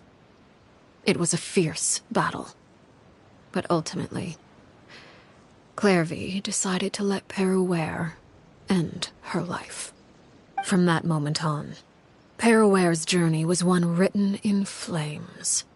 When the rain finally came and washed it all away, there she stood, the sole victor in Mother's endless game of slaughter. A trail of corpses strewn across her path to success. It was the very result she had predicted 10 years prior. Even then, she believed she would make it until the end. She wasn't surprised by the fact that she emerged as Mother's undisputed heir. Rather, her success left her with an inexplicable sense of restlessness. She was unsettled, and there was only one thing that could quell that sensation. Perhaps you two would like to take a guess as to what it was? Crucibina, you mean? But... Correct. This is the place where Peruere killed her best friend. A mere year later, this is also the place where she fought tooth and nail to kill the mother they shared. The moment she acted, any conception of what was right or wrong ceased to matter. It's one of the principles of the house. Only those who survive get to write the rules. Peruere won the battle, and became a harbinger herself. After which Her Majesty, the Tsaritsa, bestowed upon her a new name. Arlcchio. So the Perry Clairvy was talking about... It was you all along. You're Peruere. Arlcchio is just a name you got later. I left that name behind long ago. I must say, hearing it now does bring back memories. After I defeated Crucibina, the moniker of Mother died with her. I chose to forego the title she called herself, and even chose to give up my own name. I rebuilt the House of the Hearth under a new identity. Not only as Arlcchio, but as father. And that is where the story ends. Any more questions? Yeah. Based on what you just told us, Clairvy wasn't a little kid when she was killed. So the Clairvy we met... Was she really a spirit at all? I suppose you could call her an illusion born of flame. Her existence is like ashes to a fire. Something left over in the wake of blaze and ruin. You see, a certain power runs through my veins. It's not unlike a curse. My flames leave behind shadows of anything they consume. Of course, the chances of those shadows morphing into a sentient entity are exceedingly slim. Clairvy is a very special case. Clairvy died when she was 16 years old, but what emerged from the flames was her 6-year-old self. Her appearance wasn't the only thing affected. Most of her memories were lost to the blaze as well. Memory is a mysterious thing indeed. Losing a portion of your memories will alter your sense of self. Lose 10 years' worth, however, and it would be like living in the past. Like returning to a version of yourself that never grew up. No wonder Paimon got such a weird feeling when we were talking to her. Perhaps I should put it this way. Clairvy is someone trapped in time. It may seem like she exists with us in the present, but she truly lives in the confines of her own past. So if all of that is true, then you must have known about Clairvy for a long time. Indeed. She's a rather volatile and unstable entity. Sometimes she would look after the children. She's even saved some of their lives. But other times, she would hide from me and become obsessed with revealing the truth about the house to anyone who will listen. Shadows don't have the capacity to learn or grow. Any new information they encounter is quickly forgotten over time. Your attempts to expose Clairvy to sunlight, they failed, yes? The reason is actually quite simple. In Clairvy's mind, the house is impossible to escape, and it is this very perception that traps her there. But no matter. All I have to do is kill her again, and all will be resolved. I don't anticipate so much as a single speck of ash will be left behind this time. Wait! Paimon can understand why you might want her gone, but isn't there another way? So what if she's trapped in her 6-year-old self? She's still your friend! At least talk to her first! It's too late for that.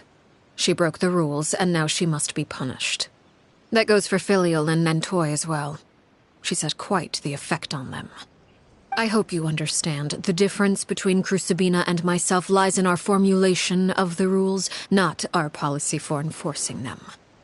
Upholding the rules without question is a trait we both share, because that is how a household should be run. Is this really what you want to do? Whatever could you mean? Don't you want to say a proper goodbye at least? Whether as a killer or as a father, there are two things that must be avoided at all costs: anger and sorrow. Anger makes you impulsive. Sorrow causes you to waver. Well, it appears it's about time to proceed. Before we arrived, I told some of my well-behaved children to bring our troublemakers here by nightfall. I do believe I've kept my end of the deal. I gave your friends quite a bit more time. As for what happens now, we'll just have to wait and see.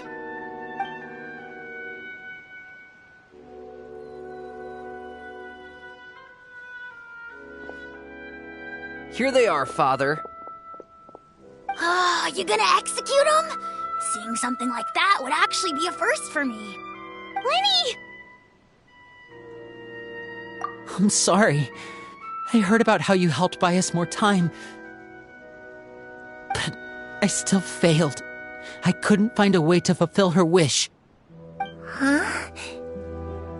Are you... Perry? Indeed, it's been a while, Clairvy. Perry! Shh. Stay right there. I'm sorry to postpone our reunion, but first I believe certain scores need settling.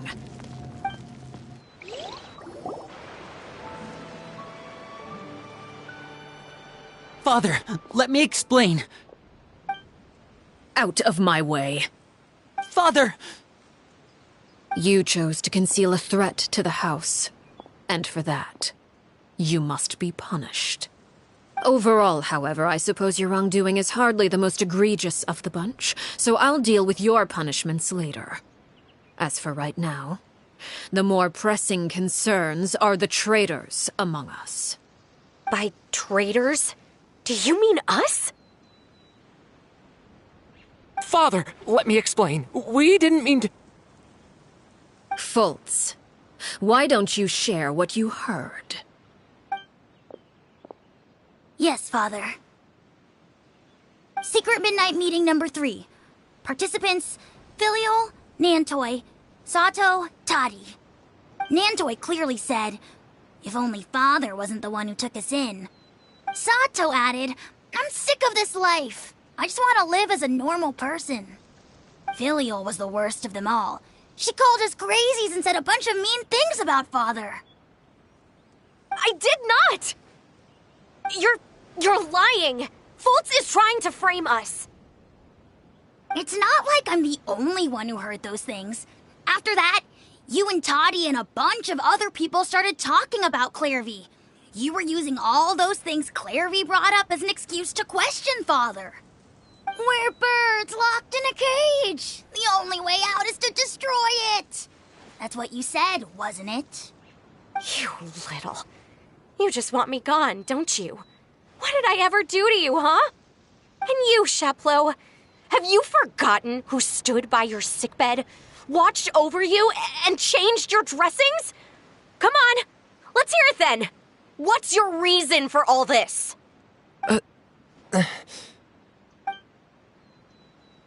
You're wrong, Filial. We don't want you to die. You're our family. Liar. You wouldn't be doing this if that were the case. So why?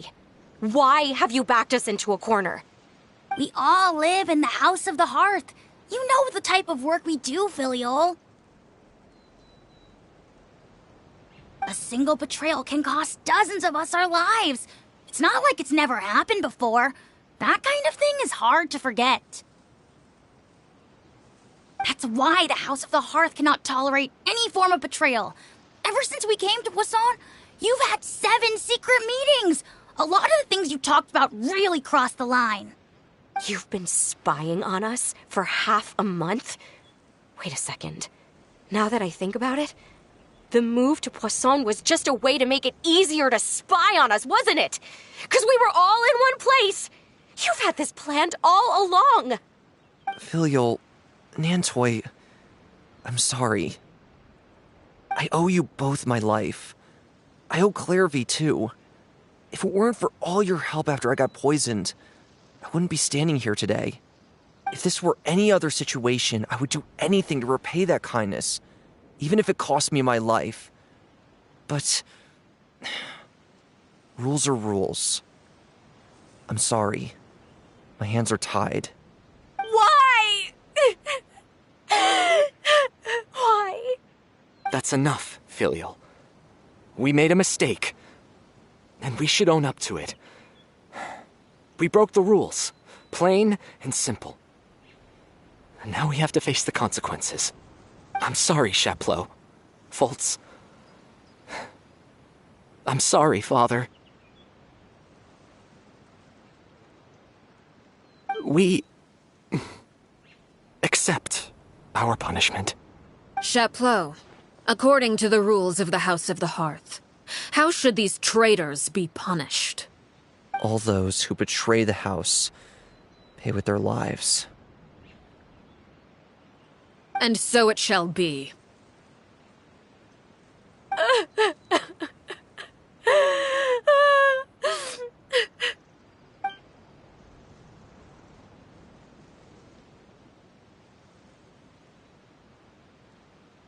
Father, please wait!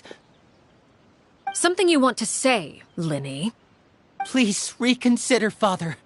What Filial and the others did, does it really count as betrayal? We all come from broken families. From the very first day we joined the House of the Hearth, we wanted nothing more than to make it a real home. But the truth is, none of us know what a real home should look like. I'm not saying I have all the answers. All I know is this. Killing Filial and the others may uphold the rules, but doing so will only bring us further away from being a real family than we've ever been. So please, Father, please reconsider. I agree with Linny. Father, please. Linny, you...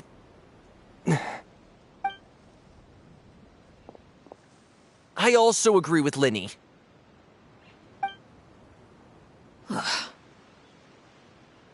An order once given cannot be rescinded.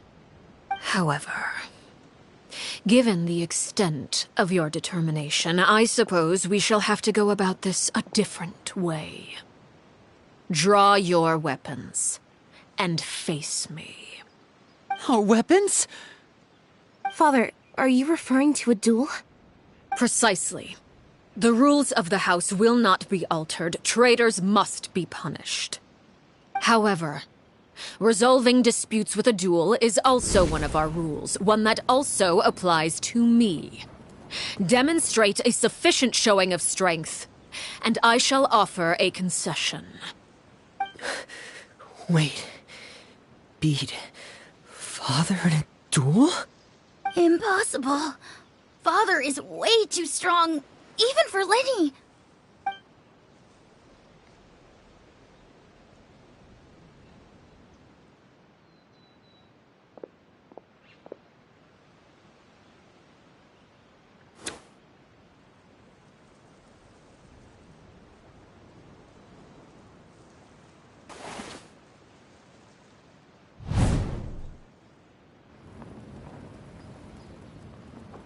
Did you hear that, Traveler? Lenny and the others have to duel the knave. What should we do? Can they really win something like that? If they lose, those people from the house are really gonna be executed. Hey, are you listening?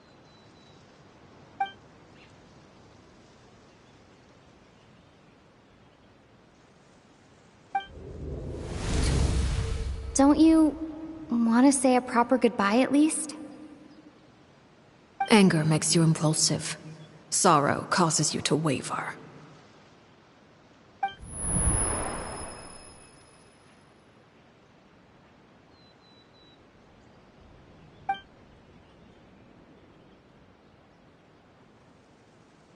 Oh, looking at that expression on her face, she seems really serious about this. Guess that means there's no chance she's throwing the duel on purpose, huh?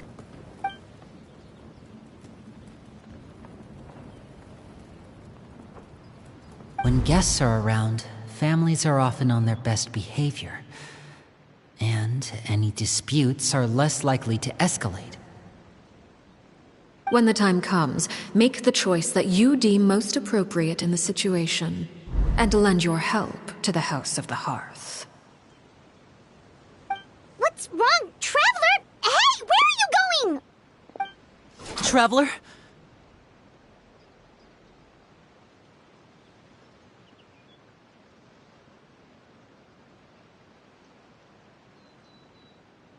You're asking to join the duel against the knave?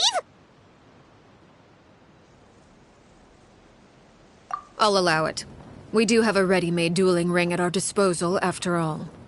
All I would advise is this. Keep a firm grasp on your weapon, and give it your all. Any less, and you may just lose your life.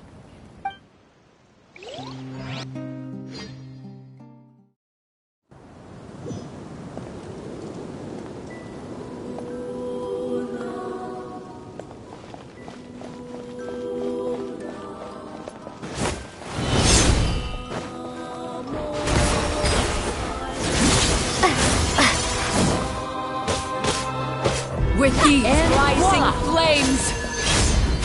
Is it my turn now?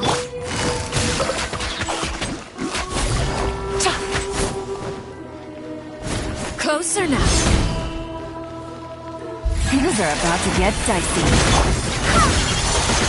Is it my turn now? Hang in there! Dawn, break forth! Go! Take it easy. Quietly now. Spare your energy. Running is of little. Try to pace yourself.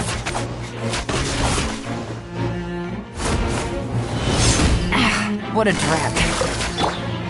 With these rising flames! Spare your energy. Running is of little use. Watch out for Father's movements! Now that's more like it. Gotcha. Here comes the catch. Is it my turn now?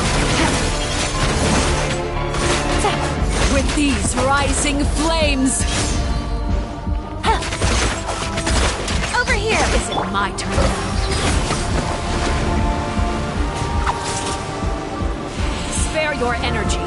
Running is of little use. countdown has begun. Have a taste of purgatory. This is not the end. Spare your energy. Look out! Running.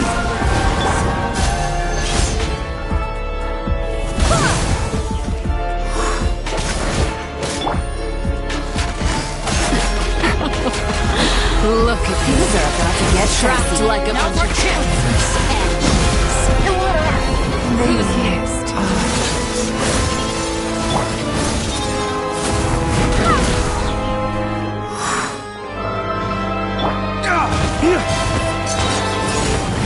Ways to the wicked! Hang in there!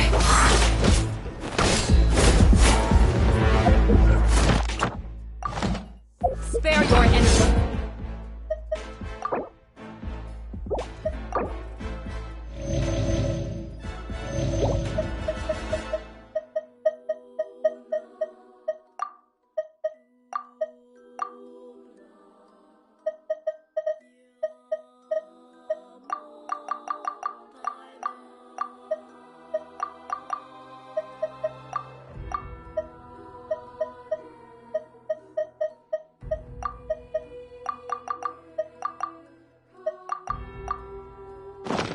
Running is of little use.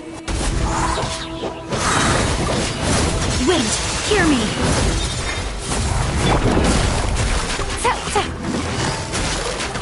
Is it my turn now? Look out!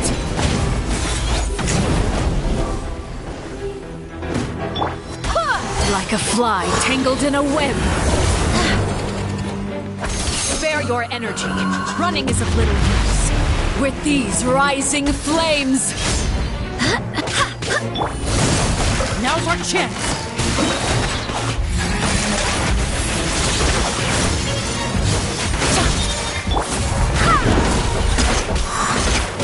Is it my turn now?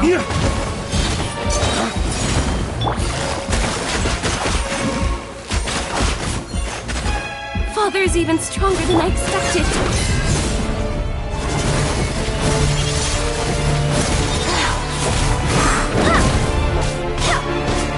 Is it my turn now? Gotcha!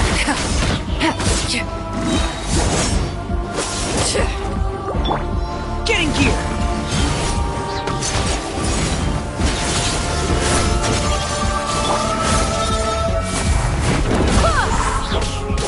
Barbados! Is it my turn now?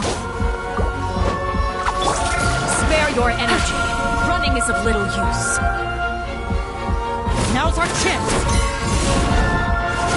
Not bad.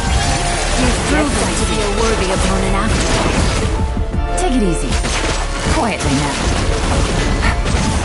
Not bad. You've proven to be a worthy opponent after all. Over here!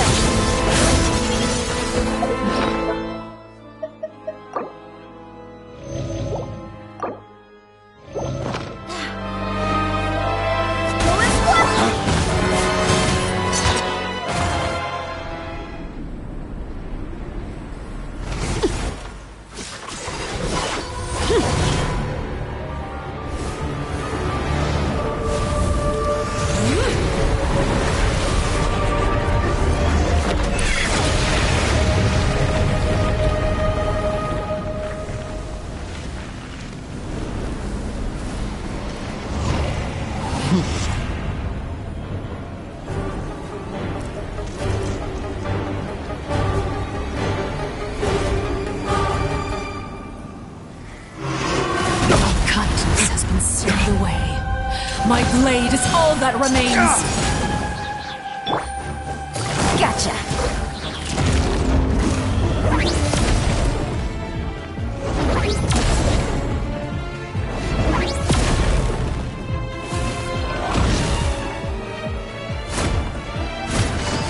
Quietly now. Gotcha. Game's up. Fun's over. Now's our chance. Over here. Your punishment made manifest. How was I?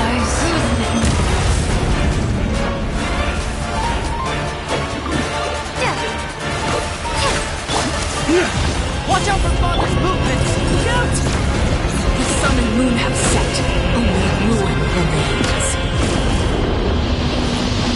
All hope has been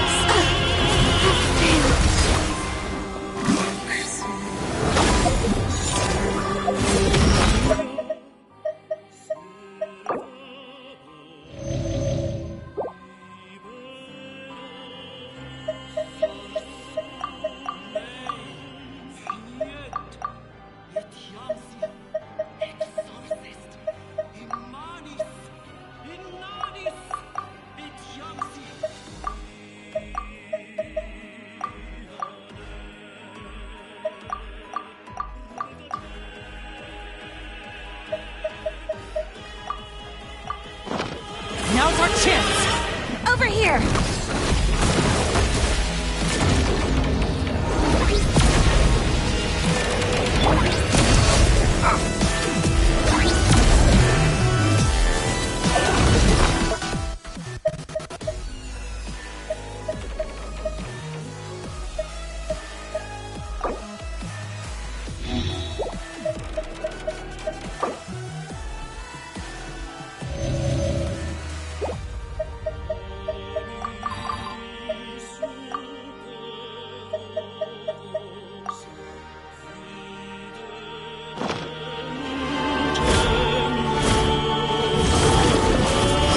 Father's movements! Look out!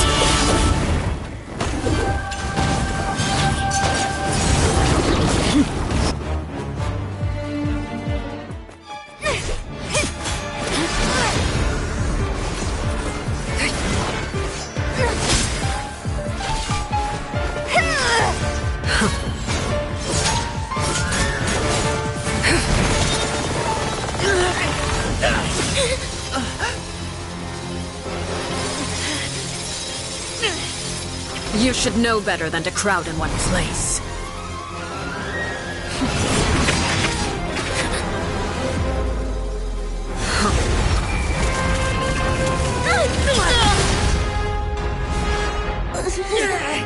Oh, I know. No! I'm sorry, Father!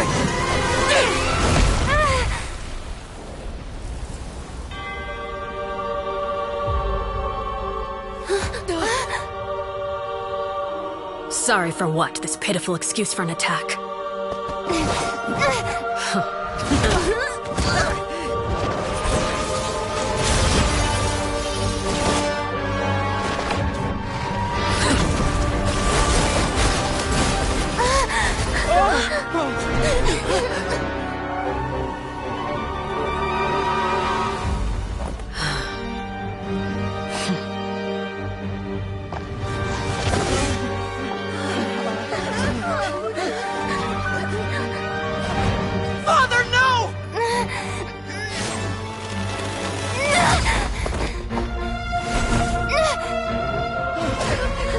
Made it out, did you? You're stronger than I expected.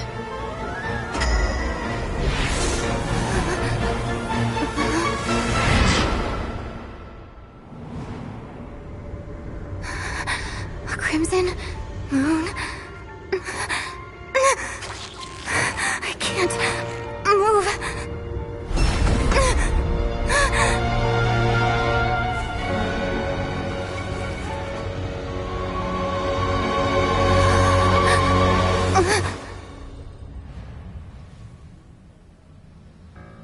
Still, not strong enough to beat me.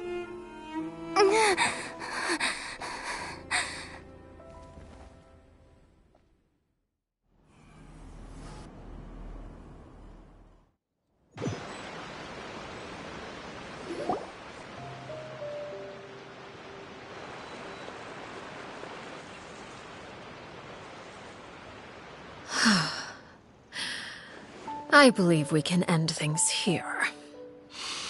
It's not often that we get to enjoy the company of guests, after all. We wouldn't want things to get too out of hand. Brother, are you all right? Lenny.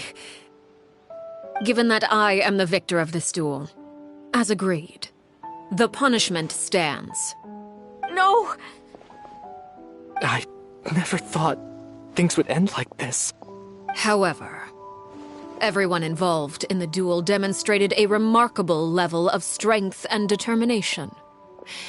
In light of this, I'm prepared to change the method of execution. Elwar, the bottled flames I gave you for safekeeping. Do you still have them? Yes? I wasn't sure what they were for, but I've kept them super safe. I didn't lose a single one. Wonderful. Then, in just a moment, I'll have you administer them. Bottled flames? Indeed. They're the product of a secret experiment. Under certain special circumstances, flames can be extracted from my person and preserved. Once ingested, searing pain will spread across every inch of your body. No harm will come to you physically, but your memories will be burned away. If you can withstand the pain. When you awake, you'll have forgotten everything you know about the House of the Hearth, and will be expelled from the organization. In other words, administering this concoction will kill the version of you that grew up in the house, and give you a new identity.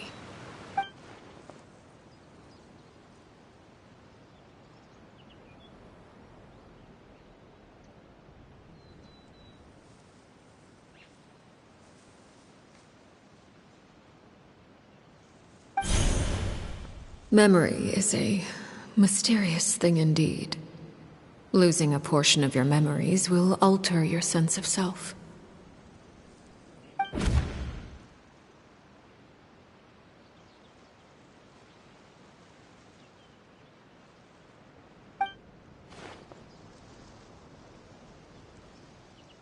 So, you're just letting us go, Father? You misunderstand. Memories are extremely important. Once consumed by flame, the version of you standing before me will die, and our secrets will die with you.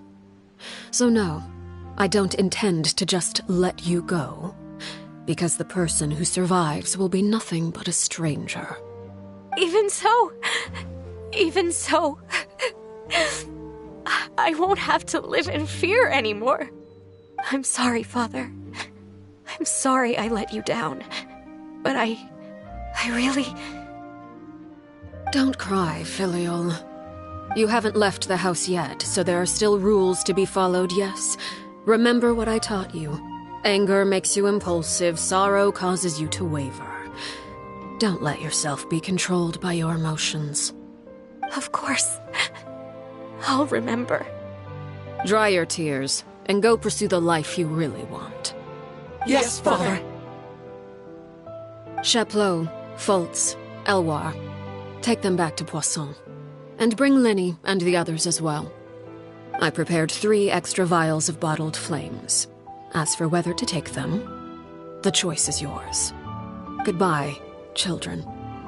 The next time we meet, I will no longer be your father. Thank you for all you've done for the house.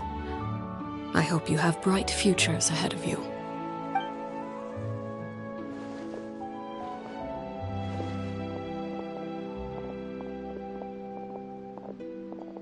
Father.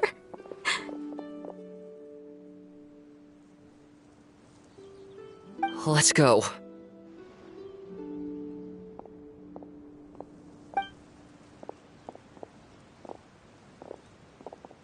Here, grab my arm, Linny.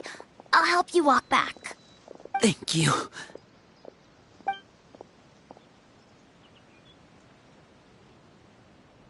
Clairvy.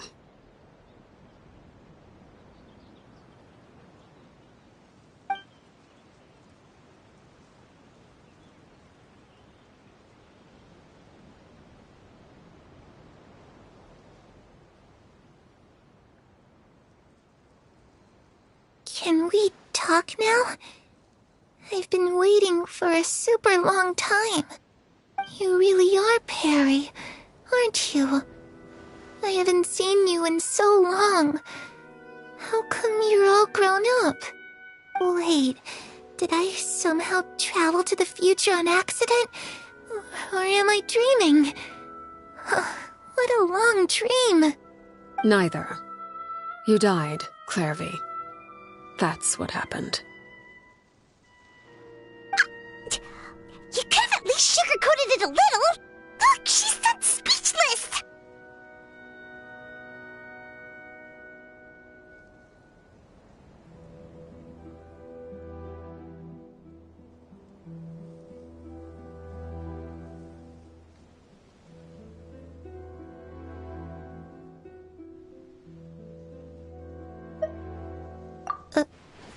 Oh.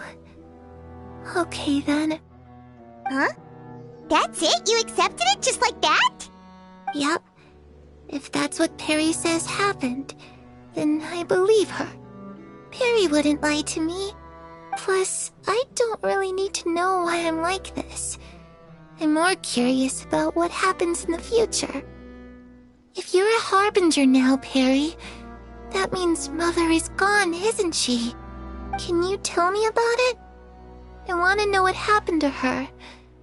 And to me. You never stopped trying to defy fate. At first, no one believed you.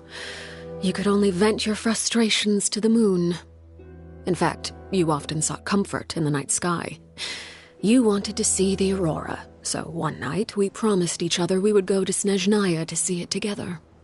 Later on, you tried to run away, but you were brought back each time. Mother spared your life, but it wasn't out of kindness. Instead, she decided to make an example of you by slowly torturing you over time. That way, the other children would know what happens to traitors. Still, you never gave up. Mother hoped that through ruthless duel after ruthless duel, she would be able to crown an ultimate victor among the children she raised. But you called on everyone to unite, to fight to a draw in order to reduce casualties. Your efforts may have only delayed the inevitable, but still. You gave them hope. You tried everything you could think of, but every attempt ended in failure. Still, you never turned your sword on Crucibina, and you never turned it on me. On that gloomy day, you told me, "For the last 16 years of my life, I've done everything I can to fight for freedom. But now, I realize that the only freedom I truly possess is the freedom to choose to die." I never imagined I would say something like that. I must have been feeling really worn down. But somehow, I still think I understand. According to Mother's plan, only one of us was going to make it until the end. And I always hoped that person would be you. If I could do it all over again, I still don't think I would make a different choice. Even when I first met you, I knew you'd be able to do what I couldn't. Is that so? Even now, I'm not sure I truly understand what kind of freedom you were trying to pursue. But as the head of the House of the Hearth, and as the children's father, I've tried to give them the most basic of freedoms. The freedom to choose their own fate. It's something I discussed with the Eudex of Fontaine. The children who want to leave the house will have their memories wiped clean of all secrets pertaining to the organization. In return, they will be allowed to live a normal life in Fontaine without being prosecuted for their past. Of course, I won't simply hand freedom to them on a silver platter. They have to fight for it and prove themselves worthy of it. Only freedom that is earned has true value. That's more than enough. That's exactly the kind of life I was fighting for. You know, Perry, I think you're a pretty amazing king, and a really great father, too. I'm really happy that you're the one who took over the house. I guess I do have one regret, though. I still haven't seen the outside world. Well, it just so happens that our dear guests over here have been to many nations and traveled to countless places. Perhaps they would be willing to tell you what the outside world is like. Really? Of course! We've traveled all all over the place. We've got so many stories, we could probably talk your ears off for 3 days straight.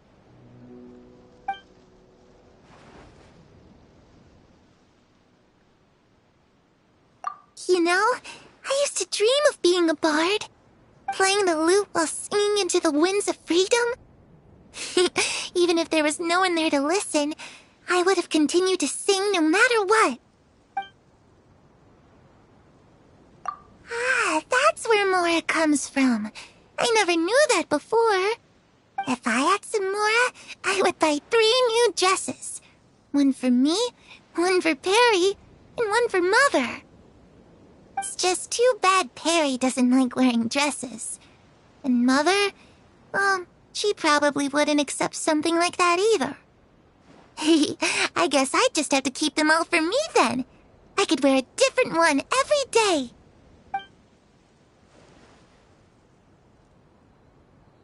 Those yokai you mentioned, what do they look like? I once saw a drawing of this one guy with horns on his head and a super scary face. Are there any yokai like that? Oh, sounds like you're talking about an Oni. Yep, we've met one, and let Paimon tell you, they're not nearly as scary as they look. I was always too afraid to skip Mother's fighting lessons.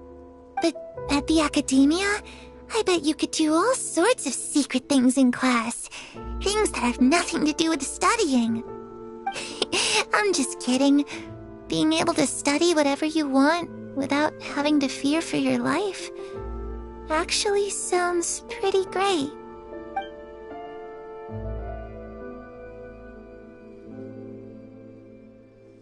The situation was super dangerous. Lenny and Lynette were accused of committing a crime, and they were going to have to stand trial at the Opera Epicles.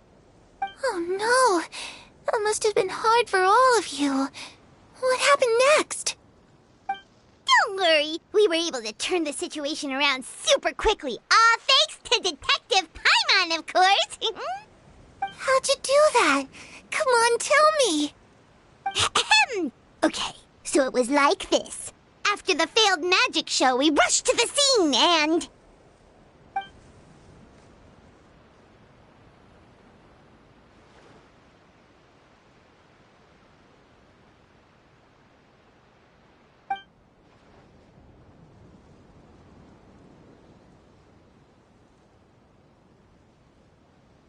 Shadows don't have the capacity to learn or grow. Any new information they encounter is quickly forgotten over time.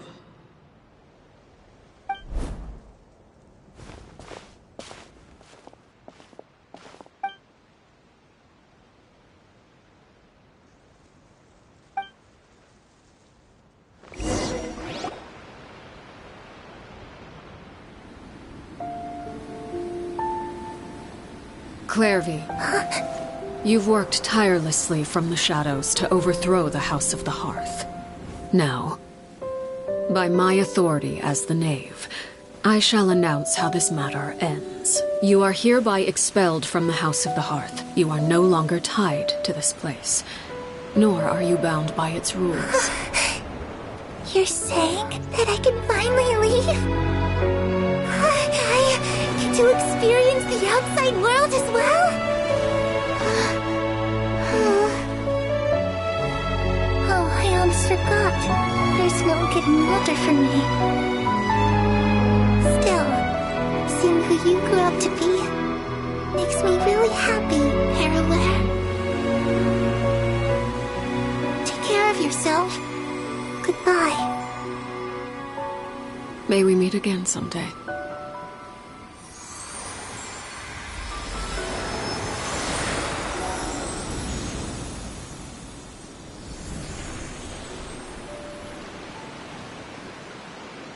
Clairvy. She left so soon. Paimon didn't even get to finish her story. I also have certain sentiments left unsaid. I wanted to tell her that the aurora I saw in Snezhnaya was just as beautiful as the ones in the pictures. But a shadow's memories reset at dawn. Had we delayed any longer, we wouldn't have had the time to say goodbye. Whatever regrets may linger, let them be lost to the coming of a new day. Father? It's Linny! Hey, Linny!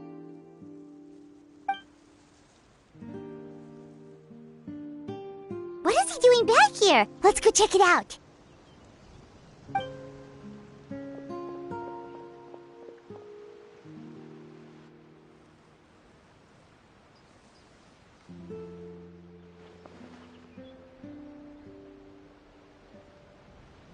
Father, the bottled flames have been administered. Filial and the others have left the house. And you? What have you decided? Thank you for giving us that choice, Father. But we never wanted to leave the house. It's the only home we've ever known. Lynette and Fremine feel the same way. They're recuperating back at the Hotel Bouffe d'été. But I decided to come back and tell you where we stood. I'm sure you're well aware of the expectations I have for you. I want you to follow in my footsteps and become the next king of the house. Yet you seem to have different ideas. I must admit, I'm rather surprised by your decision to stay. There's nothing wrong with choosing to live a quiet life. Leading this organization is a heavy responsibility, one not so easily carried by someone forced onto the throne. I just never understood what you saw in me. What made you believe I was deserving of that throne? You're brave, talented, and, most importantly, you cherish your family. You would do anything to protect them, even if it costs you your life.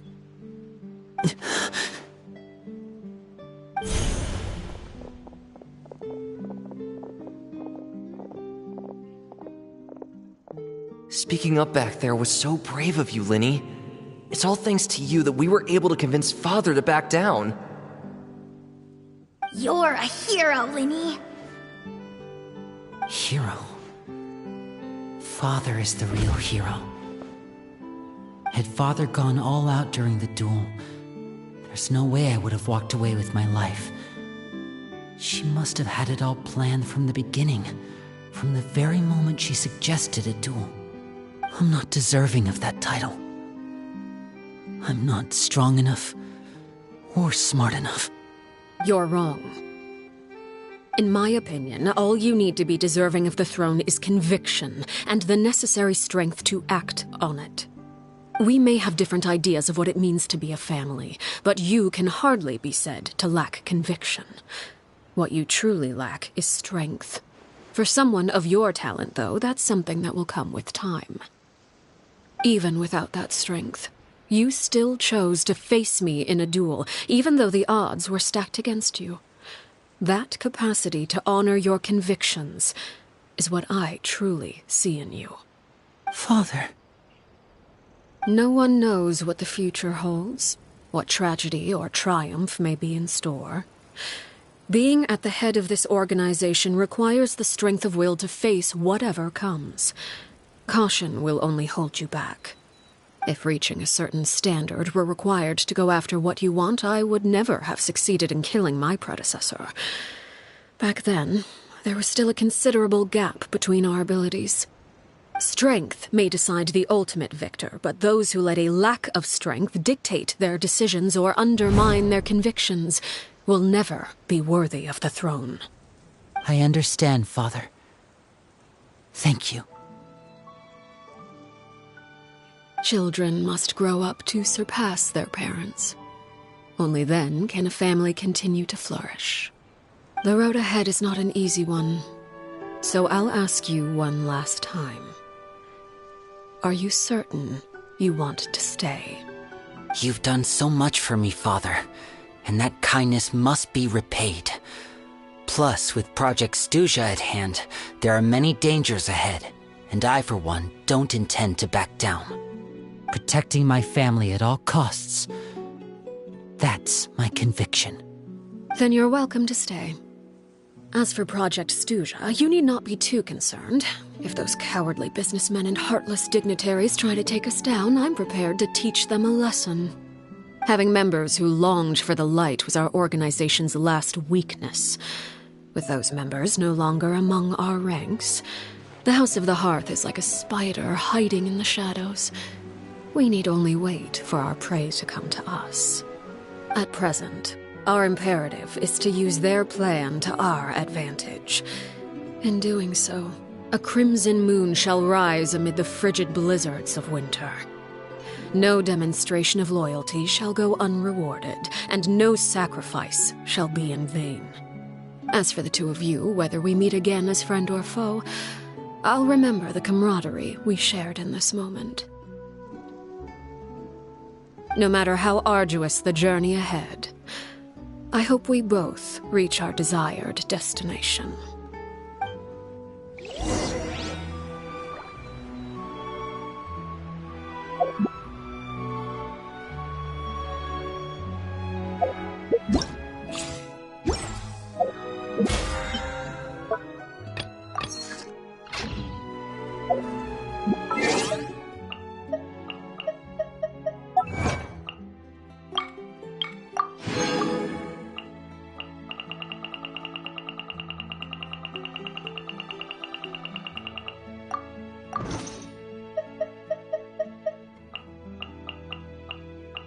Let's see.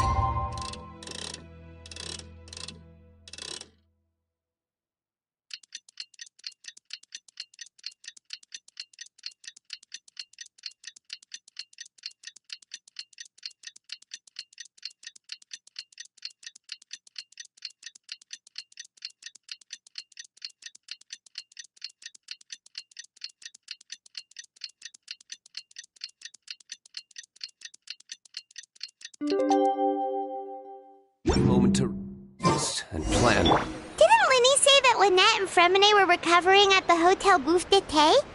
Oh, Paimon wonders how they're doing. Maybe we should go check on them.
Lynette?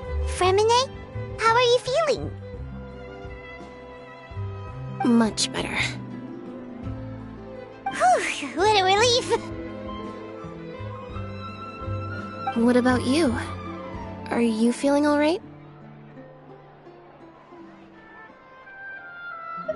I knew you'd come out unscathed. Us, on the other hand, well, we've been bedridden for 2 days. I couldn't even turn over. Oh, and I wanted to ask, is Claire V... gone? Linny and the other members have left Poisson and returned to the House of the Hearth. According to him, there haven't been any more sightings of a spirit roaming the house. I see. I'm glad. Father came to check up on us 2 days ago and told us about what happened with Crusabina and Clairvy. Actually, I've met Crusabina before.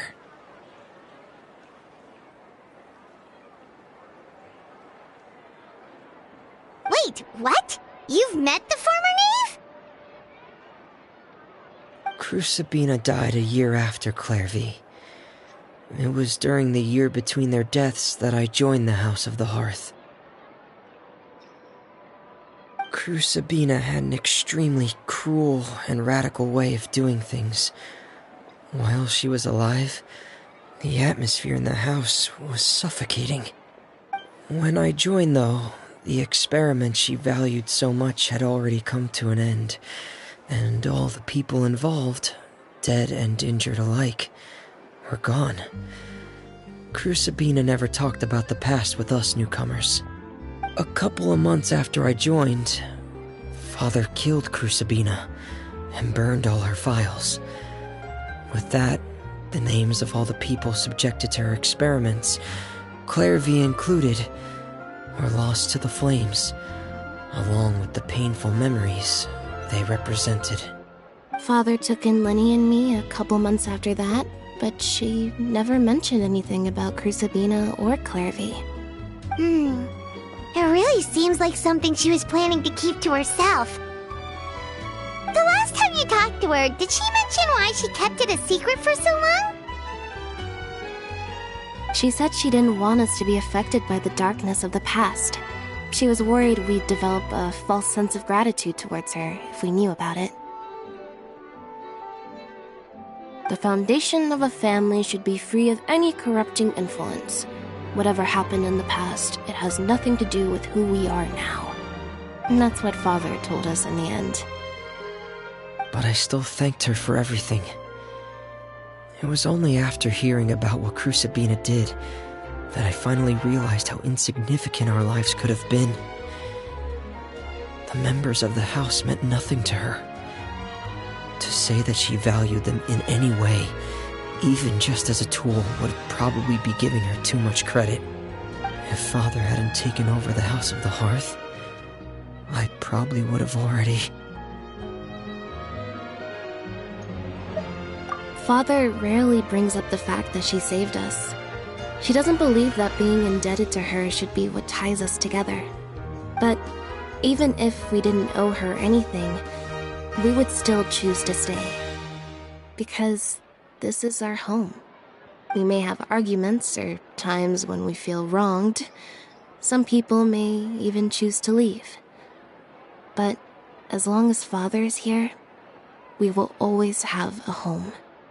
Whether the path before us is bathed in sunlight or shrouded in shadow, we'll follow Father wherever she chooses to go.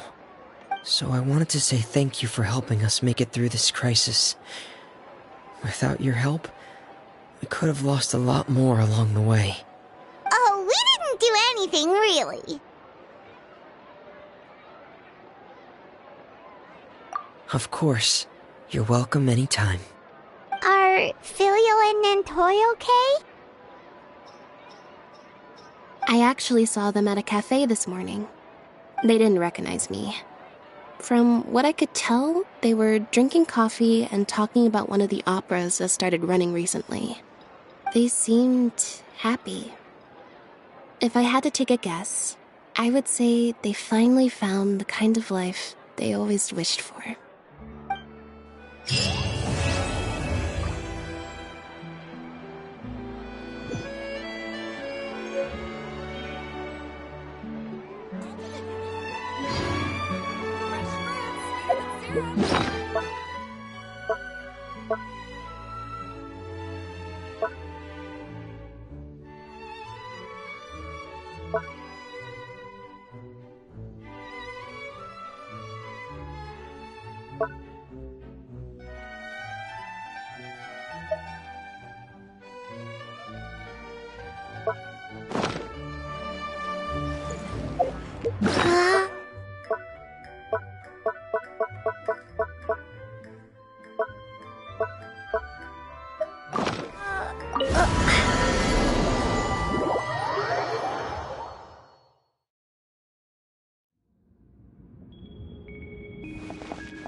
This realm is...